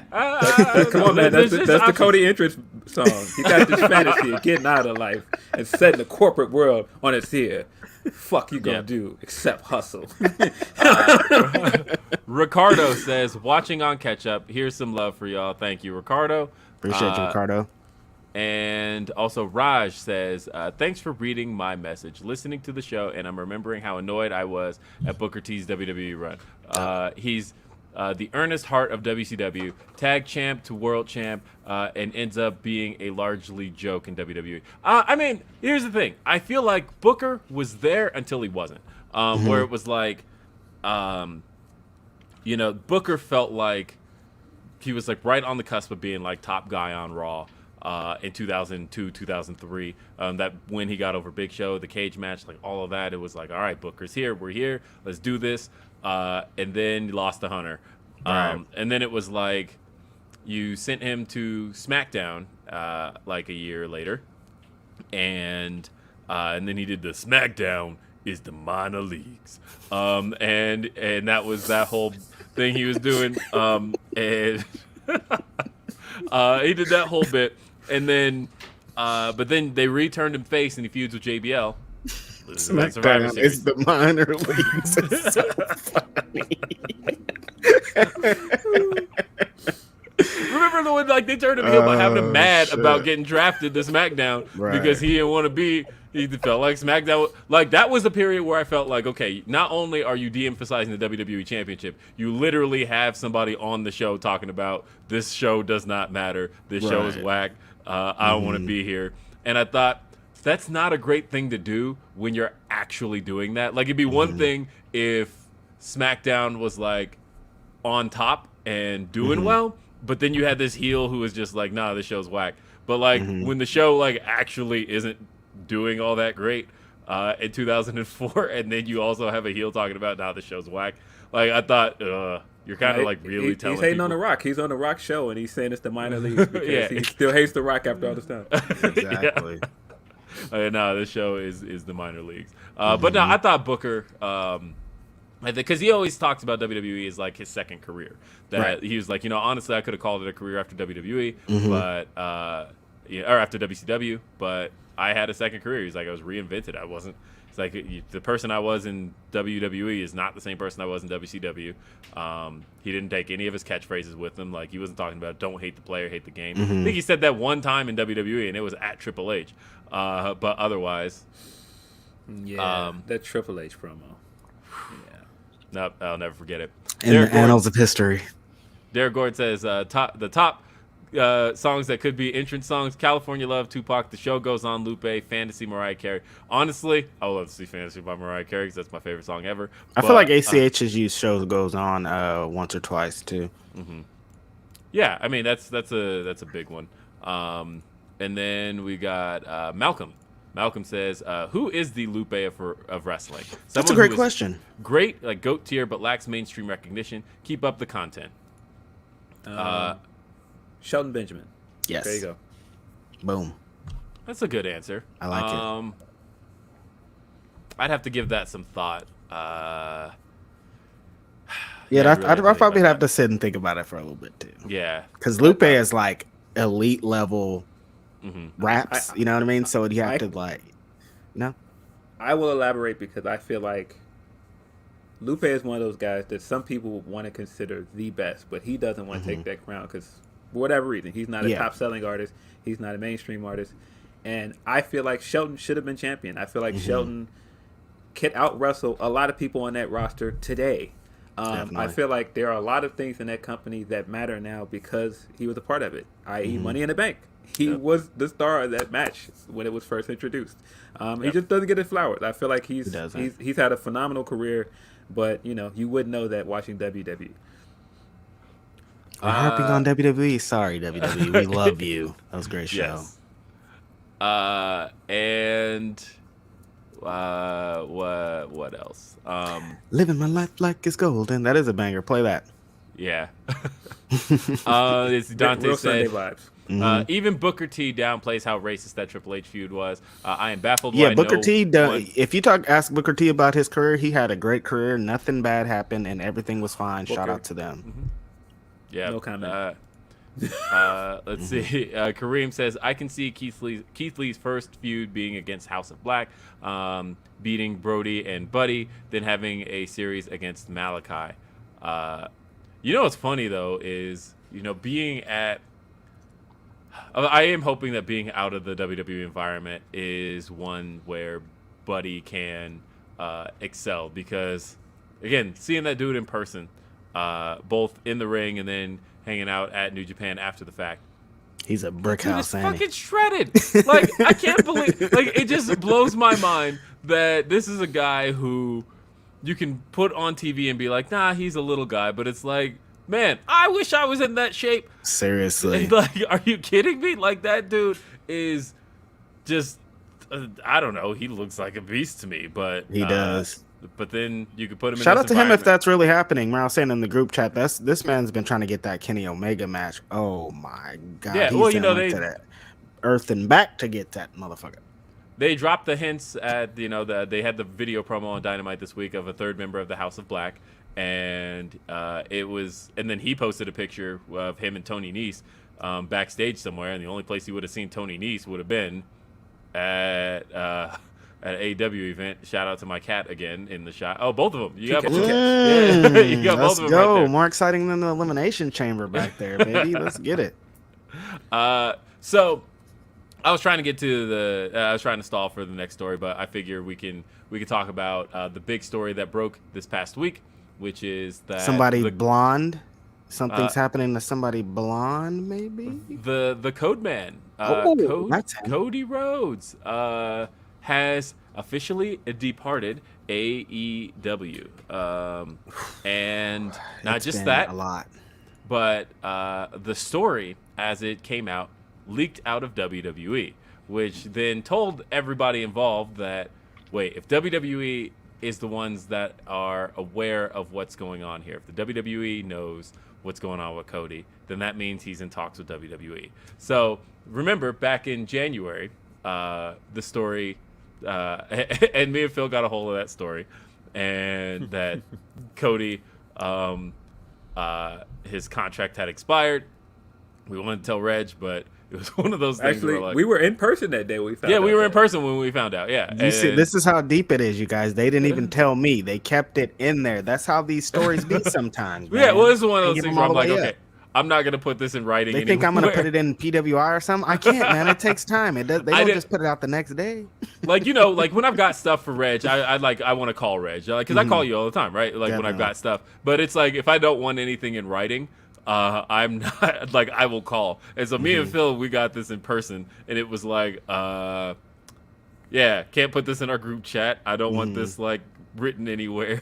But it sounds like no paper trail. Yeah, no, yeah, but it's like Cody is out of AEW as far as like his contract is concerned. And when that got published, Fightful Select broke the story. Sean Ross Sapp published the story on Fightful Select. When that was put out, the response was, they'll come to terms on something. And don't you believe it? But, and you know, my response to that at the time was, I know that's easy to say, but if it was going to, wouldn't it have already? Like, what's stopping them? I figured. Yeah. Yeah, and that's what Sean was trying to tell people when they're like, Sean, this is a nothing story. You're publishing, you know, you're basically just making clickbait. This is nothing. And that was the response he kept getting, and it was like, no, if there, like, where there's smoke, there's fire. If there was, if this was just all going to work out, it would have worked out. The Young Bucks, their option came up, re-signed. That was it. Chris Jericho's, his option came up, re-signed. It was like, there was nothing to it. But Cody's option comes up, not re-signed. What's going on here? And, yeah, there's a lot happening here. Cody Rhodes is out Cody of Rhodes. AEW. Cody Rhodes is out of AEW. Cody Rhodes has been, you know, I know it's in title, it belongs to one Scorpio Sky, face of the Revolution, but really the face of the Revolution has been Cody Rhodes. When you talk about AEW's launch, when you talk about All In, all of that stuff, Cody was the face of it.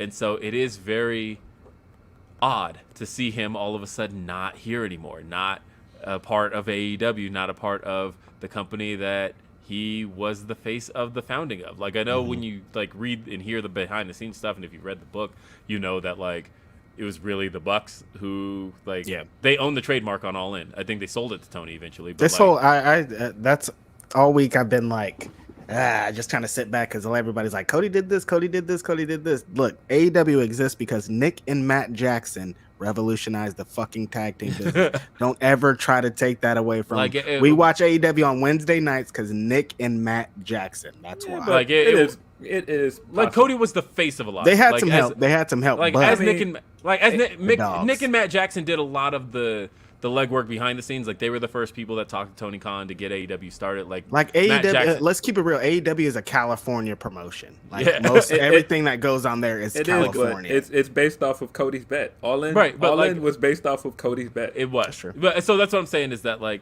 the Bucks got a whole lot of it started, but publicly, like the face of everything was Cody Rhodes. And the thing all is, the posters are like Cody Rhodes is here. He's in this motherfucker. And I would never discount like what Cody Rhodes contributed to AEW because like while so I've talked to a few people because I just want to get a feel from people I know in the locker room and behind the scenes at AEW what the mood has been as far as all this is concerned, and what I've gathered. And this is just my personal take on it, is that a lot of the wrestling people in AEW look more toward guys like the Bucks and whatnot, and I noticed Kenny and because Bryan like Danielson. there's been a lot. Yeah, Kenny and Bryan Danielson are like really influential behind the scenes in terms of wrestling, and like a lot of people look to Bryan for advice. A lot of people, as far as like crafting an in-ring match is concerned, there's a lot of guys behind the scenes that are looked to that weren't necessarily Cody. And so when you hear reports that like, yeah, it's kind of mixed, it depends on who you ask. Like, keep in mind that a lot of that is wrestling based. But I will say that anything not wrestling has mostly all been Cody and Brandy. Yeah. In that, like, whether it's production stuff, bringing in Tony Schiavone, music, like so many things, the AEW community outreach, like all of that stuff, like the AEW heels, that's entirely a Brandy thing. Yeah. Like a lot of Big what Show was brought rose to the ta- top. Like all these outside eyes that they got were like Brandy and Cody were working to make sure it wasn't just wrestling that was getting this company hot, and they did a lot for them. Yeah, they did a lot of the non-wrestling stuff, the stuff that has to be done behind the scenes, and a lot of that was Cody. He got a lot of his people in that he knew from WWE to come help make this company a bigger thing. And so I think that's where AEW was a lot of the right elements kind of come together, right? That it was like, hey, we've got a lot of this wrestling from around the world that you've seen for years, but then we've also got some really high-end production here. We've also got music that can't be touched, because like Mikey Ruckus is a really good dude, and he's really good at what he does. And a lot of those elements that a lot of startups were in wrestling were missing, AEW had it, and a lot of that was Cody who had those connections. And so there is a big piece of AEW that's going to be missing without Cody there. And you know what other thought I had with all of this, because a lot of this has been said, but the one thought I had, and I just had it actually, thinking about, I mentioned Keith Lee and Miro, but I'm like, but like Miro needs to be kept strong. But like, I got to get rid of that mentality, man, because Cody left a lot of matches on the table. And there was a lot of times where we're like, there'll be time for that. There'll be time for Cody versus Punk. There'll be time for Cody versus Hangman. There'll be time for this Cody match. There'll be time for that. We'll get there eventually. And now he's not a company anymore. And like all of that stuff, when we're like, okay, the first Blood and Guts got canceled. Don't worry. Cody will eventually have a Blood and Guts match. Nope. Cody, nope, not in the company no more. Like all of a people sudden, all kind of figured he was going to get out of that stipulation too. That like people are going to like being like, oh, he's going to be world champion one day. It'll all work out. Like, nope, he's out of here. Yeah, and he's trying to be WWE champion. And now all of a sudden, though, I'm looking back like, man, there was a lot left on the table with Cody. When I think about that last year, that 2021, where like, okay, so Cody Revolution, he was just in the face of the Revolution ladder match. There's probably other things he could have been doing in hindsight that would have meant more. At Double or Nothing, he faced Anthony Ogogo, and like I get what he wanted to do. He wanted to bring Anthony Ogogo's star up. But fact of the matter is, he had a match that people viewed as a waste and like a disappointing feud. He wasn't at All Out, and then he was in a tag match at Full Gear. None of his pay-per-view matches mattered in hindsight in 2021, and it was like, we looked at it like, well, Cody's a big star, and like he'll have those matches. They'll happen eventually. They just didn't. They just fucking didn't. There's so much stuff that just didn't happen with Cody, and now all of a sudden the story is that he's headed back to WWE. What's he headed back to WWE for? I don't know. Because like he talked a lot of shit over the years. He did, and a lot of the things that Cody liked. Like, I don't know what the situation like, what if they give him, was. remember that promo he talked about the 24/7 championship? Like, what if they just give him that belt? You know what I mean? Like, you never know. Well, like, so, we talk about fallings out and whatnot. Like, nobody really knows what happened. That the thing everybody seems to know is that on Sunday, anybody that talked to Cody and Brandy were like, oh yeah, they'll work it out. And then Monday, they're like, whoa, shit went down. And it was, there were rumors like all day Friday of like, they're not going to work things out. But like, people close to them thought something's going to happen. And then Monday it was like, nope, it's all done. So I have a lot of questions about this. Like, so one of the things Cody's talked up is the ability to bring yourself to the table in AEW and shine. Cody, whether or not you like Cody angles, whether or not you like Cody matches, the one thing people love about Cody in AEW is Cody promos. Mm-hmm. That they felt like they were raw, authentic, and that Cody got to control the crowd and just go. He ain't doing that in WWE. Like, that's something that he's given up, right? And I talked to one wrestler who said, because, people are making jokes. They're like, oh, Cody back to the mid-card. Oh, they're going to bury Cody. What happens? I talked to one wrestler who said, this is kind of this is the litmus test for AEW to WWE, because anybody that might be looking at WWE as an option right now in the AEW locker room has to basically view Cody as the ultimate, how would this go for me kind of thing, because Vince now knows if he wants any AEW wrestlers, you got to start with Cody. How does it go with Cody? If you don't give Cody the big push, if you don't give Cody the main event level run, if you don't give Cody even just a better run than he had in AEW, then anybody in AEW is going to look at it as like, well, why would I leave here when going there has already shown me what they can do? And I think Cody's going to get it. I don't think Vince is dumb in that regard. I do think that Cody is going to come in and get something special. I don't know what it is. Maybe Seth Rollins, but yeah, that's why I don't think he would leave if he did not already know there was an offer on the table and he didn't think he could get certain things that he's asking for. I think he's smart enough to not leave this situation and go into a situation where he doesn't think he's going to have some things. You don't want to say guaranteed in wrestling, but some things at least, ironed out. Mm-hmm. And so I do agree. I think that coming in, he's gonna get the red carpet rolled out. They rolled the red carpet out for everybody for that first month or two. Mm-hmm. And so I do think he's going to get certain things he wants. I do think he's smart enough to negotiate certain things in his contract. Now, yeah, I when people are saying that he's going to come back in as Stardust, I'm like, you guys are being that's funny. not happening. Yeah, come on, you guys, that's just crazy. Because there's a lot of things about Cody that I think he's going to get to bring in. He's going to be the American Nightmare. Right. I don't think he'll probably even have his logo. He will be, we're going to get. Maybe he'll bring the music with him. I don't know. I definitely think the music is coming. I think the first time he confronts Roman. Oh my God! You think it's going to hit with wrestling has more than one royal family. Well, what's interesting is the version of the song he's been using since Double or Nothing is a Mikey Ruckus production. So I wonder if that is going to, it's got the strings and stuff over it. But I think the original song belongs to Cody, and so he'll probably get to take that with him. I hope he don't come out to some bullshit ass Def Rebel stuff where it's just some generic ass music. He's gonna throw one last nod at Punk. He's gonna come out to kill switch engage. Oh man.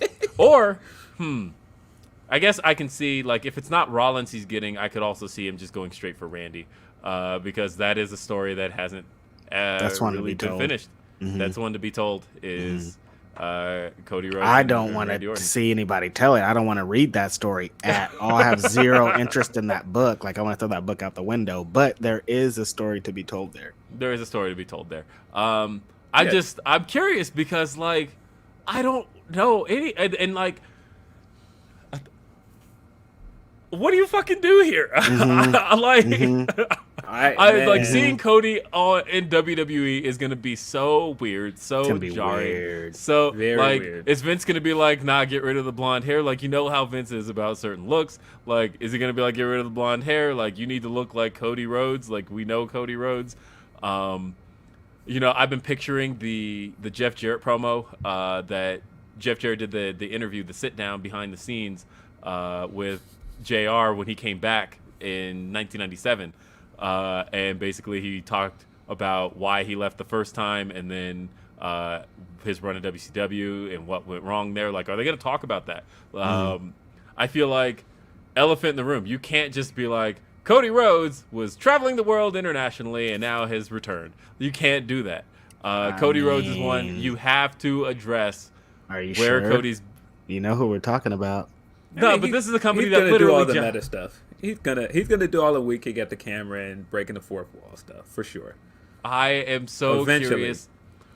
Like, what? So is he showing up on Monday or what? Like, what's going on here? When is Cody? Where is he? Where is he? I'm really curious. Mania is approaching very fast.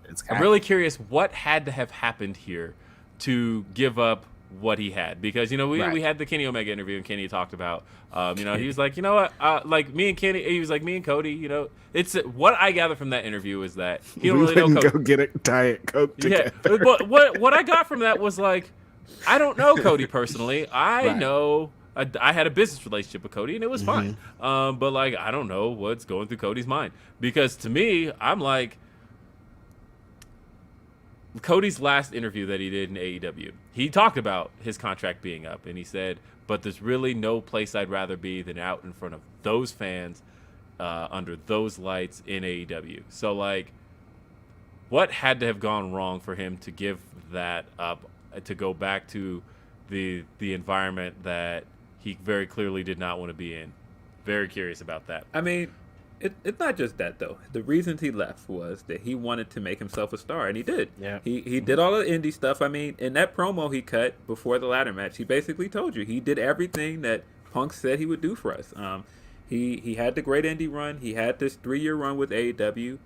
He made himself a bigger star. I think it was Cedric from What Culture that said, man, he's kind of proven it, because the day before that news came out, it was the Austin news that Austin was going to possibly be wrestling at WrestleMania, and Cody completely eclipsed that news. Yeah, that story for the rest was of gone. the week. Like, nobody else was talking about Austin for the rest of the week. Everybody was talking about Cody. And so that kind of proves that he did exactly what he set out to do. Now, he did. If that leads to him getting the bag, how can I hate on that? Like, get your money. But am I excited for what you're possibly going to do there? I don't know. That company... I will say this. If he comes in and turns heel, I'm going to be fucking pissed. Like, are you fucking kidding me? That after all of that, the whole summer. But hey, that was our number 3 topic, Cody Rhodes. I have a feeling we're going to be talking about that a lot more as time goes on. But we now have to move to our number 2 topic, because, ladies and gentlemen, we're actually joined by a guest here on Grapsody. Folks, welcome back to the show. And he is in audio form only. But Terminus, baby. Terminus 2. Let's go. Look, I had fun with Terminus 1, but when I look at this cast of Terminus 2, Baron Black joins us on the phone. What's up, Baron Black? Do we hear you? Oh, I got you muted. Baron Black, I think. Wait, hold on. Well, I can't, because it shows mute themselves. Baron, you're muted. Terminus. Oh, my bad. I was talking and was muted, man. This is There you crazy. go. What's up, Baron Black? What's going on, man? What's happening? Baron Black What's is joining good? us on this Sunday morning. I picture you in your car listening to Ribbon in the Sky right now and looking out the window at the sun. Well, I was in my car and I was looking at the sun. But you weren't listening to Ribbon in the Sky. It's just sad. Huh? But hey, Terminus 2 live in Atlanta coming up here. And look, all right, so Terminus 1, first off, me and Phil were at, and I thought for kicking off essentially a new brand of professional wrestling, and I thought you guys did really a phenomenal job. And like, there's a couple of things I've been wanting to ask you about in terms of the rules and some of the kind of some of the newer ideas in indie wrestling that Terminus was kind of bringing to the table.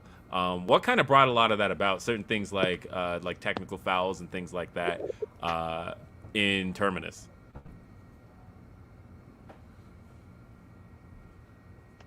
Well, we wanted something that spoke to the core. No, we wanted something that spoke to the core of wrestling, the foundations of wrestling, the fundamentals of wrestling.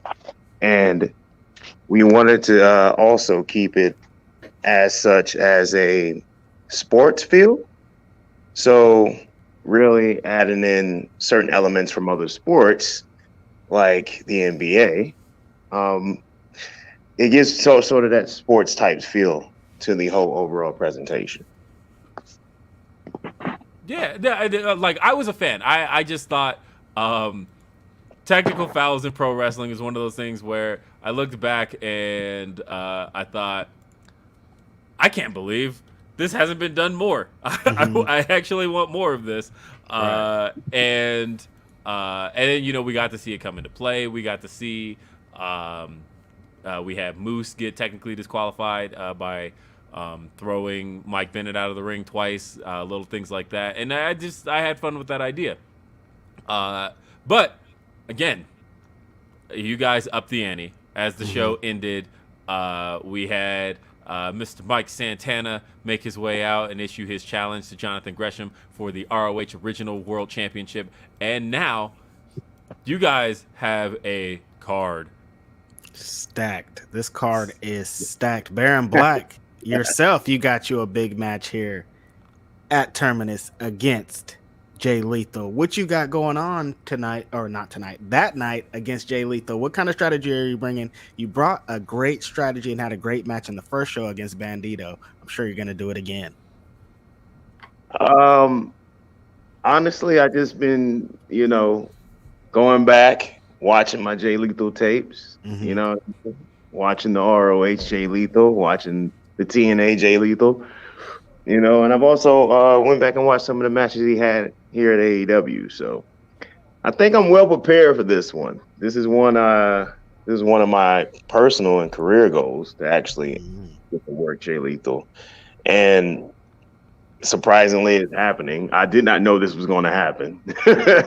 Contrary to what people may believe, this was not something that was actually planned. It just happened to fall that way. So it's as you all know, Jay Lethal couldn't make it because of the weather the first show. So and obviously he wanted to be on, and we wanted him to be on, and he came out for the second show. He's coming out for the second one, and the cards just fell where they fell, and I was like, damn, I'm actually going to wrestle Jay Lethal. This is kind of surreal, especially for somebody like me who actually watched Jay Lethal. He kind of, inspired me a little bit to become a pro wrestler, because I wasn't even a wrestler when I was watching Jay Lethal on the screen. So, yeah.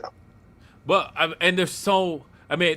that's a match I'm very much looking forward to. But there's so much else happening on this card, because you've got Kevin Blackwood and Daniel Garcia taking on Dante Carello and Joe Keys. You got we talked about the original ROH World Championship match with Santana versus Jonathan Gresham, Adam Priest versus Invictus Cash, and also Serena Deeb versus Liza Hall. Wow. Yeah. And the homie Killer Kate versus Queen Aminata. That's a banger right there. Ooh, yes. We've got in a terminal eliminator match, we have Kenny Alfonso, Chris Sabin, Leon Ruff, and Trey Lamar. Ooh, match of the night right there. I'm calling it. That is fire. Oh my God. Trey Lamar is on fire. Chris Sabin is here. Chris Sabin's a legend. He's going to bring the best out of the rest of these guys. This match is going to be really good. Gabriel Kidd versus Davey Richards. And a match that's near and dear to me for a number of reasons. I forgot the match of the night. Oh, I'm sorry. I forgot this match is happening. Oh, my goodness gracious. But we got Swerve going one. I'm sorry. I'm sure y'all saw a picture just fell over. I am so sorry. My cats are going crazy right now. That scared me for a second. I was like, is that about to fall on my man? Like, what's Swerve going one-on-one with Leo Rush. Now, keep in mind, we've seen these two compete over the years. But this was a match that was being built to in NXT just toward the end of Leo Rush's run. We saw the match briefly, then it broke down and turned into a tag match. But they were building toward doing Swerve one-on-one with Lio Rush. Never got to happen in a proper one-on-one match. It is happening, and it is happening at a Terminus show in Atlanta, Georgia, February 24th at the Oasis Event Center. This card is, like, I know people toss around the word stacked a lot. This card is stacked. Yeah, and it's something I'm very proud of. But I did have a little bit of a change. Oh, here we go. I had a little bit of a change this morning. As every wrestling card in the last 6 months, 7 months, 8 months. Yeah, and that's the thing you deal with when you start putting on shows. Right. So I got it this morning. Actually, that's what took me so long to actually come on here, because I was dealing with that. Oh, okay. Well, then we got breaking news here. Yes, let's break this news, Baron Black. Where you at? I was like, I'm coming. I'm dealing with something right now. I had been messaging him all throughout. We were supposed to have him on way earlier, but yeah. So pardon my tardiness, but I had to deal with the situation. We had 2 injuries that happened. So it's 2 people that are not cleared.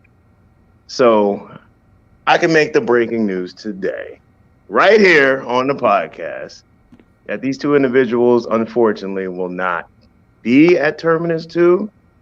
They really wanted to be there. Unfortunately, they can't be there. The first person is Gabriel Kidd. Okay, and the second person, unfortunately, he's not cleared yet, will be Lio Rush. Man. Damn. All right. Well, I just got through talking that up. Let us get our mouth all water for hash, man. Come on, man. And the thing is, I understand that everybody was excited to see these individuals, but out of this situation, you always try to turn stuff into gold. So I'm going to give y'all a breaking development. A new match made. A new match has been made, and obviously it'll be announced here first on the podcast. All right. That is, an epic encounter will happen once again. It will now be Swerve the Realist versus Davey Richards. Wait, Davey Richards has been on a tear. Oh my goodness, this one's gonna be one of those ones. Yeah. And everybody knows the history. Those 2 had a hell of a battle back in a promotion in the Northwest that I think y'all know who I'm talking about. It was a few years ago, but now they get to do it again. Hey. Banging, breaking news. Swerve the Realist versus Davey Richards at the next Terminus 2. That's going to be absolutely insane. Now, Baron, I have a couple questions. The first stream show, they had some issues with audios. They had some issues with a couple of things that happened during the show with the stream. Have you guys addressed those issues, and how are you guys going to address those issues moving forward? Well, here's the thing. Like, we did not know there were issues. Obviously, we're live. Obviously, you guys was there. Like, you didn't know what was going on until y'all looked on Twitter. So, yeah, it's like we wasn't really aware that those were some problems until we got on Twitter and then actually watched the show back after the show was over. So we definitely hammered out those issues. We definitely hammered out all the production, little issues in the nicks and the annoyances. So everything is going to go a whole lot more smooth. And also we are at a different venue this time, and I think y'all going to be pleasantly surprised at the visual presentation of this one. I'm excited. And hey, we're still in the opening stages. Like, the first one was the first show. You got growing pains. When I look back at any of the first things I've ever done, and then look back at how it grew, it's always interesting to see how much progress you made from the first one. But the fact was, Right. like, just even being there and being in the building was just so much fun. And so a couple of things I want to ask you about. So, of course, Terminus has a lot of different promotions kind of working all together, and a lot of talent from different promotions all in one place. Do you see any, do you have any other aspirations for any other promotions that you want to see come into the fold as far as working with Terminus? I'm open to any and all. To be quite honest with you, I mean, there's so much great talent out there. Why corner yourself off in a box? You know what I mean? The reason this show is stacked and the reason this show is very eye-pleasing to people is because we're getting matchups that we normally wouldn't be able to see in certain circumstances. So I'm open to any possibility. You know what I mean? There's no wall up. I guess you could call it the forbidden door. No, no, please don't. Call it the forbidden door. So that's the hot term now, the forbidden door. Well, we're the forbidden, large door. So it's like we're not gonna, we're not looking to like just box ourselves in with only just a certain amount in people or places. So. Nice. Anything possible. So I know we've got Terminus 2, February 24th in Atlanta, Georgia at the Oasis Event Center at 8 p.m. But, obviously there's more on the horizon. What are you thinking for Terminus 3? Oh, you just gonna say it's a Terminus 3 like that? Huh? you just gonna say it like that? Business all out in the street. Announced the Terminus 3. He just say, "Okay, what's Terminus 3?" I mean, we're just assuming at this point. Okay. What are you thinking beyond this one? Since you wished it upon us, I assume there will be a Terminus 3. I mean. A lot of great things don't ever end at just 2.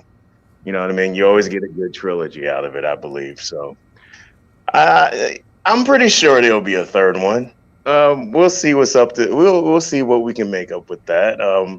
Obviously, bringing great matchups will always be the priority. And obviously, I always like to bring in a little bit of surprises for everybody. Right. I will always keep that in mind. Me and Gresham will always keep that in mind. So we will always try to outdo, the previous show. That's always the mindset.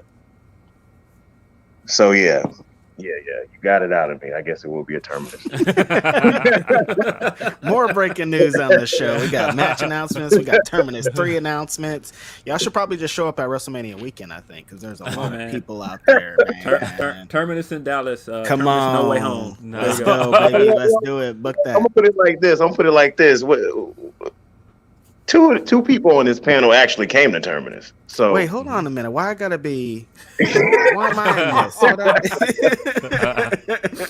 this? Since you up here talking about people need to go places, maybe you need to go up here playing the show, man.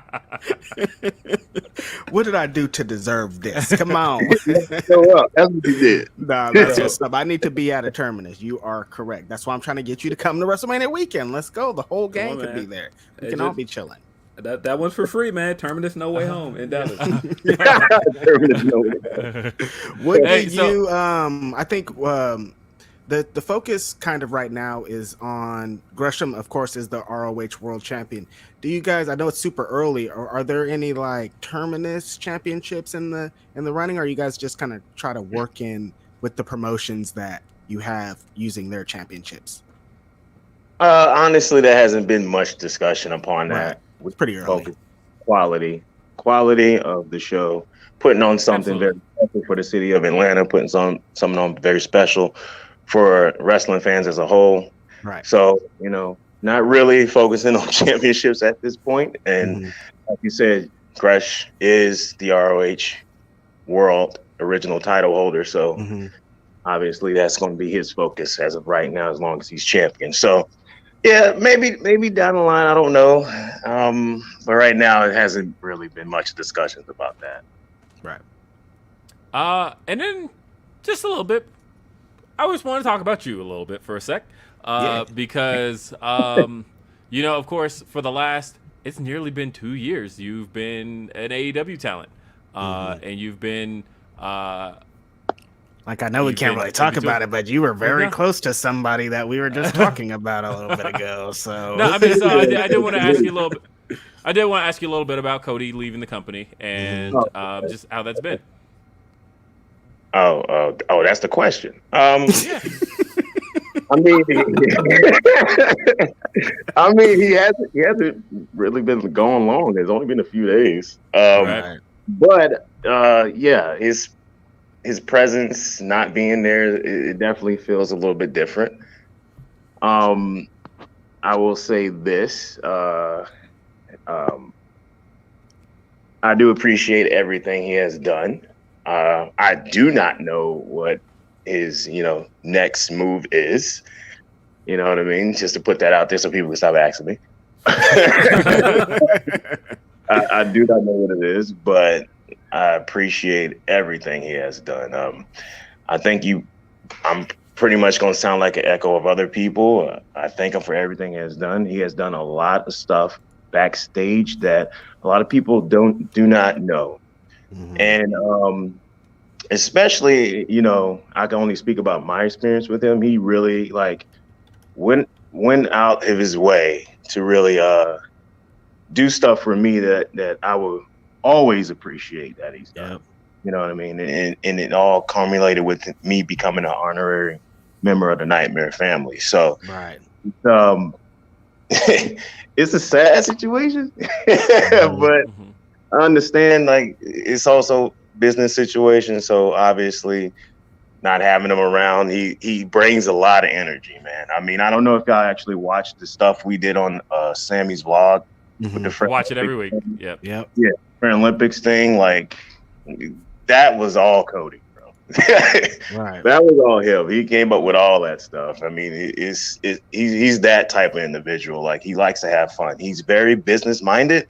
He's very serious about his work, and he always preaches do the work, and he means that shit to the core. But he also understands that it's wrestling. You should have fun. You know what I mean? And all that stuff with the Friend Olympics was really solely almost came out of his brain. He brings a very fun energy around. And if you're serious about wrestling, and he could tell that about you, if you're a talent, he will actually help you a lot. You know what I mean? And I appreciate everything he's done. So I have nothing negative to say. All positive. My experience has been all positive, and I thank him, and I will thank him every day of the week.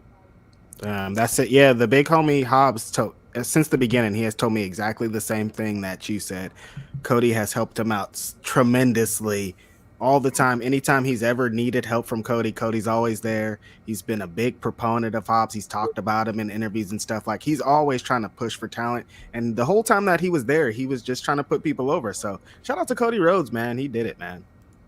Yeah, he's done a lot. I mean, I know it's kind of popular on Twitter to hate on him a little bit, but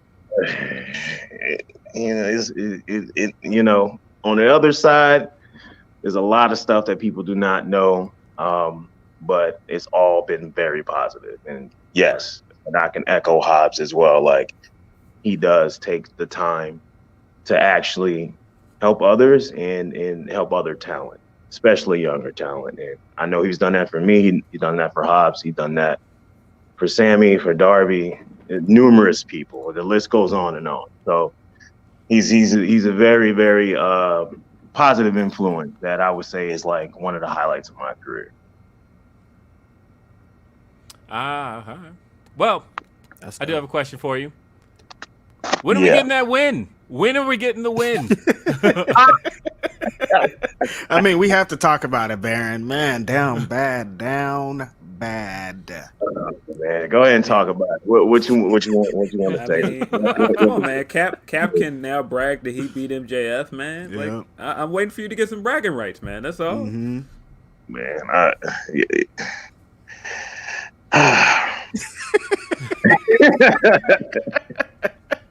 Hey, it's hard out man, here. look, They be putting okay, you. look. You've been against some tremendous talent. It's not like you in there against some losers, Yeah, man. You've been and there that's against the some thing. bad men. And I'm glad you said that, and I think some of the other fans are also catching on with that. Even Tony Schiavone, shout out to Tony Schiavone. He said this on one AEW Dark Elevation episode. He said the level of talent that Baron Black has been facing has been very high caliber. Right. And it has. Mhm. I have had probably the strongest strength of schedule on my bumpy road to my record. Right. So I mean, I'm not mad about it because it only makes me better. That's all experience. Yeah, it only makes me better, and I get to get in there with some of the best wrestlers in the world. You know what I mean? We might be sitting a little bit not too pretty at 0-47, but hey, I got the Bill Belichick mindset. Let's go. On to the next one, and the next one is tomorrow night on AEW Dark Elevation when I team up with my squad. So we'll see if we get there. I know we getting close to kind of a record, but I think I'm gonna pull it out. Let's go. Have you asked Fuego for some help? Because he was down bad for a while there too. Remember that? But he came out. He on top now. Yeah. I'm glad you brought that up because his first win was actually against me. So thank you for bringing that up. Thank you for bringing that up to me. Thank you for reminding me that Fuego del Sol first damn win was actually in a match that I was in. Thank you for reminding me. Sore subject, I see. Man, you got this, Baron. You got this. Hey, Baron, I want to thank you for being here and talking with us about Terminus 2. It's coming up again. It is February the 28th. It is happening. Did I say 28th? Is it 28th? 24th. My bad. February 24th. It is at 8 p.m. Definitely get your tickets right now. You can follow Terminus Pro on Twitter, Terminus Pro. And you can find also terminustickets.com where you can get all of the information on getting your tickets. It's at the Oasis Event Center in Atlanta, Georgia. Definitely check it out. We went to the first Terminus show. We had a blast. And I think you should definitely check this card out because it is, even with what just got announced here on this show, still a stacked card. Mm-hmm. I think it's, are you kidding me? Swerve and Davey Richards. Ooh.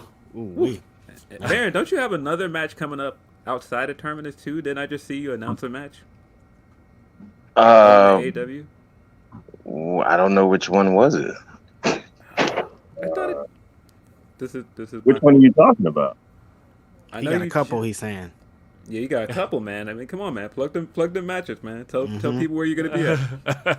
Well, there's some stuff being announced. I did actually get to share the ring with Chris Bay.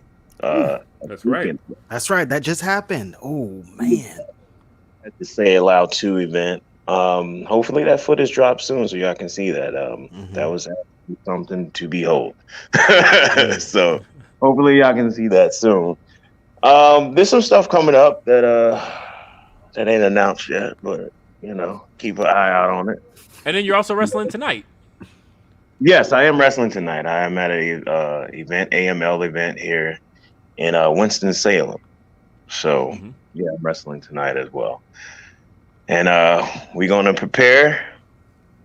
I'm out here in the trenches, you know what I mean? I'm out here in the trenches, and I'm gonna get that first win.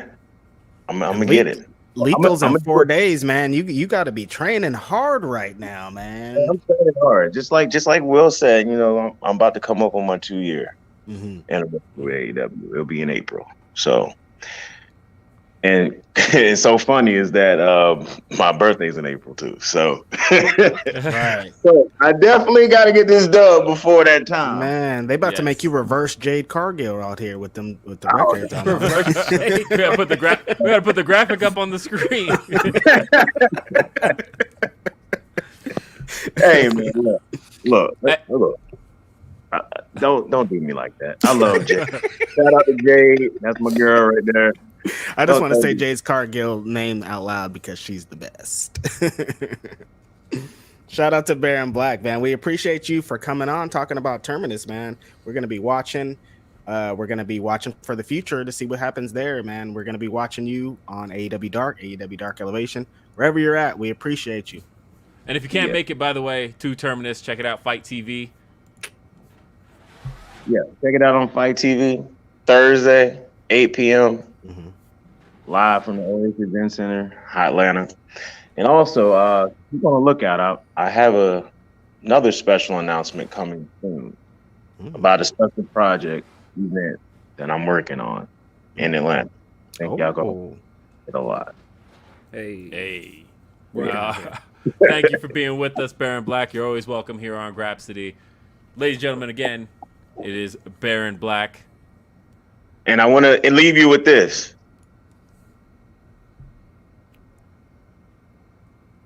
Let's go Hawks. Thank you, Baron Let's Black. go Hawks. Appreciate you. Appreciate you coming through. So let's wrap it up. All right, because what do we got here? Let's wrap it up with some super chats. So because we got a few. And by a few, I mean we got a lot. And we're addressing topics like, let's see. No, we already addressed that one. Yeah, we saw that one. Where are we going? Almost there. Here we are. Would Mustafa Ali be Lupe? I do a TikTok series on rappers and their wrestling counterparts. I can't find a Lupe comp. Maybe Ali isn't famous enough yet. Yeah, I mean, to me, if it's not Sheldon, closer, maybe Kofi. Kofi's close to. Yeah. No. Derek says, since it looks like Butcher is back and the AHFO are breaking up, I need House of Black with Black, Brody, Buddy, Butcher, Blade, and Bunny. That's a lot of bees, my man. I would like to see. Honestly, I want to see Butcher, Blade, and Bunny kind of back on their own again. Yes. And that's just me. I think the House of Black can grow too big if you're not careful. So I think just being the trio of Buddy, Brody, and Malachi, that to me is enough. All them damn bees. A lot of bees, man. Let's see. We got some more. Tremaine says, we all know Triple H is coming out of retirement to bury Cody. He is in the gym right now, boy. He heard about that, and that man ain't never wrestling. That man ain't never wrestling again. Yeah, no, shout out. Seriously, hopefully Triple H is recovering from wherever is happening to him. I don't think that's weird. No, that was serious. Let's see. Toon77 says late, but WWE does the same with women. Sasha always second fiddle to Charlotte and Becky, but is the better wrestler. She had the main event WrestleMania though. Bianca is the future, but 26 seconds, pathetic. Yeah, I agree. Naomi definitely was my favorite part of that match. The tag match wasn't that into the tag match, but love seeing Naomi get that warm reception, and she looked fantastic when she came for the hot tag. Oh my goodness, she looked incredible all night. Van Twinblade says hashtag Tootie for Terminus. Make it happen, Baron. Come on, Baron. Yeah, what's up, Baron? Get Tootie out there. And of course, the Bengals. That is definitely Sean on this, isn't it? The Bengals went from worst to first. Definitely. Wow, man, Baron getting all kind of slander on here. Come on, bro. Yeah. So who knows? But hey, this has been another edition of Grapsody. It has been our Sunday edition. Tried to at least pull out my somewhat of a Sunday best. I literally was just like, all right, pull up a button up out of a drawer, and this is the best I'm going to do for today. And you know what's funny? I literally just pulled up the button up. I'm going to expose something to you guys. Are you ready? I am in sweatpants right now.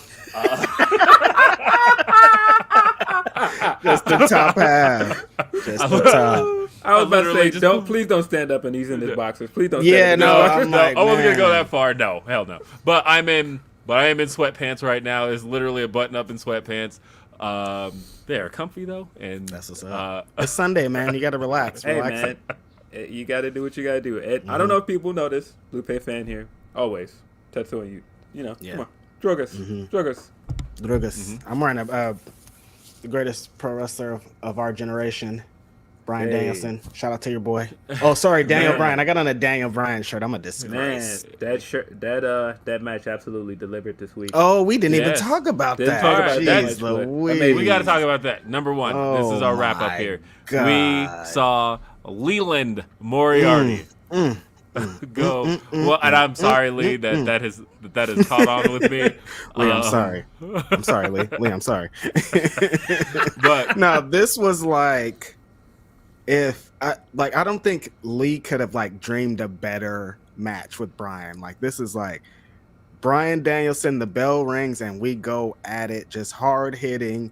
There's submissions, there's locks, there's rolls, there's all everything you would expect from these two gentlemen. They brought it, and we all rejoiced on Wednesday night. Really great match, man. Came out to the Who We Are track. Shout out to True God and the guys that worked on that record. Man, I don't know if he's gonna keep using that, but I'm all for it. I think he love that should. track. Yeah, I think so he too. should. It's I think fire. it is dope. And you know what though? This was just more of the evolution of Lee Moriarty because Yeah. I feel like we're probably gonna look back at Lee early on and look back at like what a young run it was because I see him evolving in front of our eyes as a performer. Definitely. You can see that Brian Danielson sees it in him. That Brian Danielson, there was talk that he's been kind of choosing a lot of his opponents, and the fact that he wanted Lee wrestled Moriarty, Lee, man. and not just that, but he gave him a lot. He It's did. not like it's not like he went in there and then just kind of like heel He squashed. didn't eat him up. Yeah, no, No, he let he him go. He gave Lee a lot in there. Lee got to look great in front of that crowd. Shout out to that Nashville crowd. They were pretty much hot the whole show. That was the other cool thing about it because I mean it would have been really easy for him to have that match with Brian, and people were just into the match, but people were behind Lee by the end of that match, man. Yeah, that's not the first time that's happened either. But because I remember the first time Lee was in an AEW crowd, and all of a sudden they're chanting Lee, and he almost had to look like, what the hell's going on? Why do these people know me? Come on, man. You love to see it, man. As of right now, he's my pick to win the Owen Cup. Yep, that's would be dope. fire. They announced the date for it on one of the shows, and I missed it. Like they were like, "That's the date that this thing's gonna start." Yeah, Did it's you gonna catch start. it? Yeah, it's gonna start May 11th at May the 11th. show in. I feel like I was telling Jay Shell the other day that one of the most obnoxious things in my brain right now is that for whatever reason I have both WWE and AEW's travel schedule memorized. I'm like I could tell you every episode of Dynamite and where it took place. I'm not as good with WWE because there's so much, but like I probably know most SmackDowns and where they took place. But like the fact that you asked, and I'm like, yeah, UBS Arena, May 11th in Elmont, New York. It's gonna be the Owen Cup, and Damn, if Lee wins the Owen Cup, that'd be so fire. Now, I have a question though. Something tells me that this show was booked based on storylines. Because I'm like, why are they going back so soon to Long Island unless that's where Punk versus MJF 3 is going to take place? And that's why, we already had Punk and MJF in Chicago. We're going to get it in a neutral ground in Orlando. And then, Part are 3. we going to see it part 3 in Long Island? Potentially, Maybe. we could. I don't know. So I don't know because I feel like that match is only like 4 weeks away from Double or Nothing. Like that could very well be. the Yeah, match that's that pretty easy determines- to get over there. Yeah, and I was thinking before like, shows. and then you could make that like the contenders match, and then like MJF. Because I think it's MJF versus Hangman at Double or Nothing, and if that's Yeah, because that'll be before Double or Nothing, right? So right. Yeah. So I guess we shall see, but that's where that's taking place. But yeah, Lee Moriarty and Brian Danielson. Brian Danielson also had his music with the lyrics finally. He only used that one time, and that was back in Rochester in September. And he used it so little that like he came out at Dynamite earlier in the night with the music with the lyrics.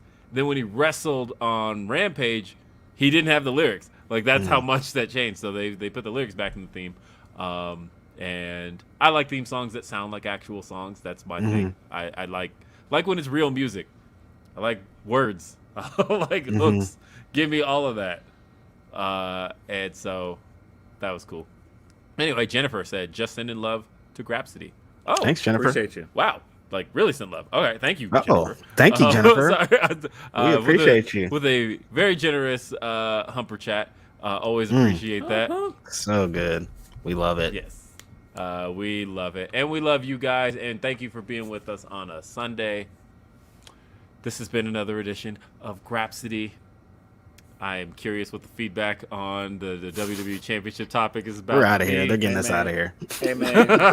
may the Lord bless all you haters out there. Anybody that wants to come from my man. I don't totally agree with his take, but that's my guy. I ain't letting y'all fire off on him. Feels like that's him. You know what? I don't know how I feel about the take. It's crazy. All stuff's wild. No, regardless. That's my guy. I'm not letting y'all. Yeah, no, I'm but not letting y'all talk crazy. I didn't told y'all before. If it's beef with Will Washington, it's beef with Righteous Reg. So simple. We're a united front around here, man. You want it, you We are. get it. No, these are my guys. Get it. But you know what? Again. Oh, real quick, I'm going to be at UGWA tonight making my commentary debut. It's going to be dope. I think we should be talking about that. Yeah, I think they're going to be on independentwrestling.tv sometimes. Yeah, I'm making my commentary debut tonight, man. I'm super excited about it. It's going to be so much fun. Across the bridge in San Francisco, UGWA. They are promotion, Underground Wrestling Alliance from San Jose, and they're having a show in San Francisco, and it's going to be so much fun. I'm so excited. Hey, just remember, beef with takes, don't beef with people. That's it. Takes, remember. Hey, man. Mark Calloway. I don't know, man. You get, come at the take, but if it comes to don't get personal when you're coming at people's takes. Yeah, come man, on, guys, relax. If you take it there again, that's my guy. Yeah, don't play with so me. Either way, ladies and gentlemen, this has been a special Sunday edition of Grapsody. I am Will Washington. He is Mr. Phil Lindsey. I'm trying to point in the right direction. He is Mr. Righteous Reg. We will see you next time. Have a great day. Peace.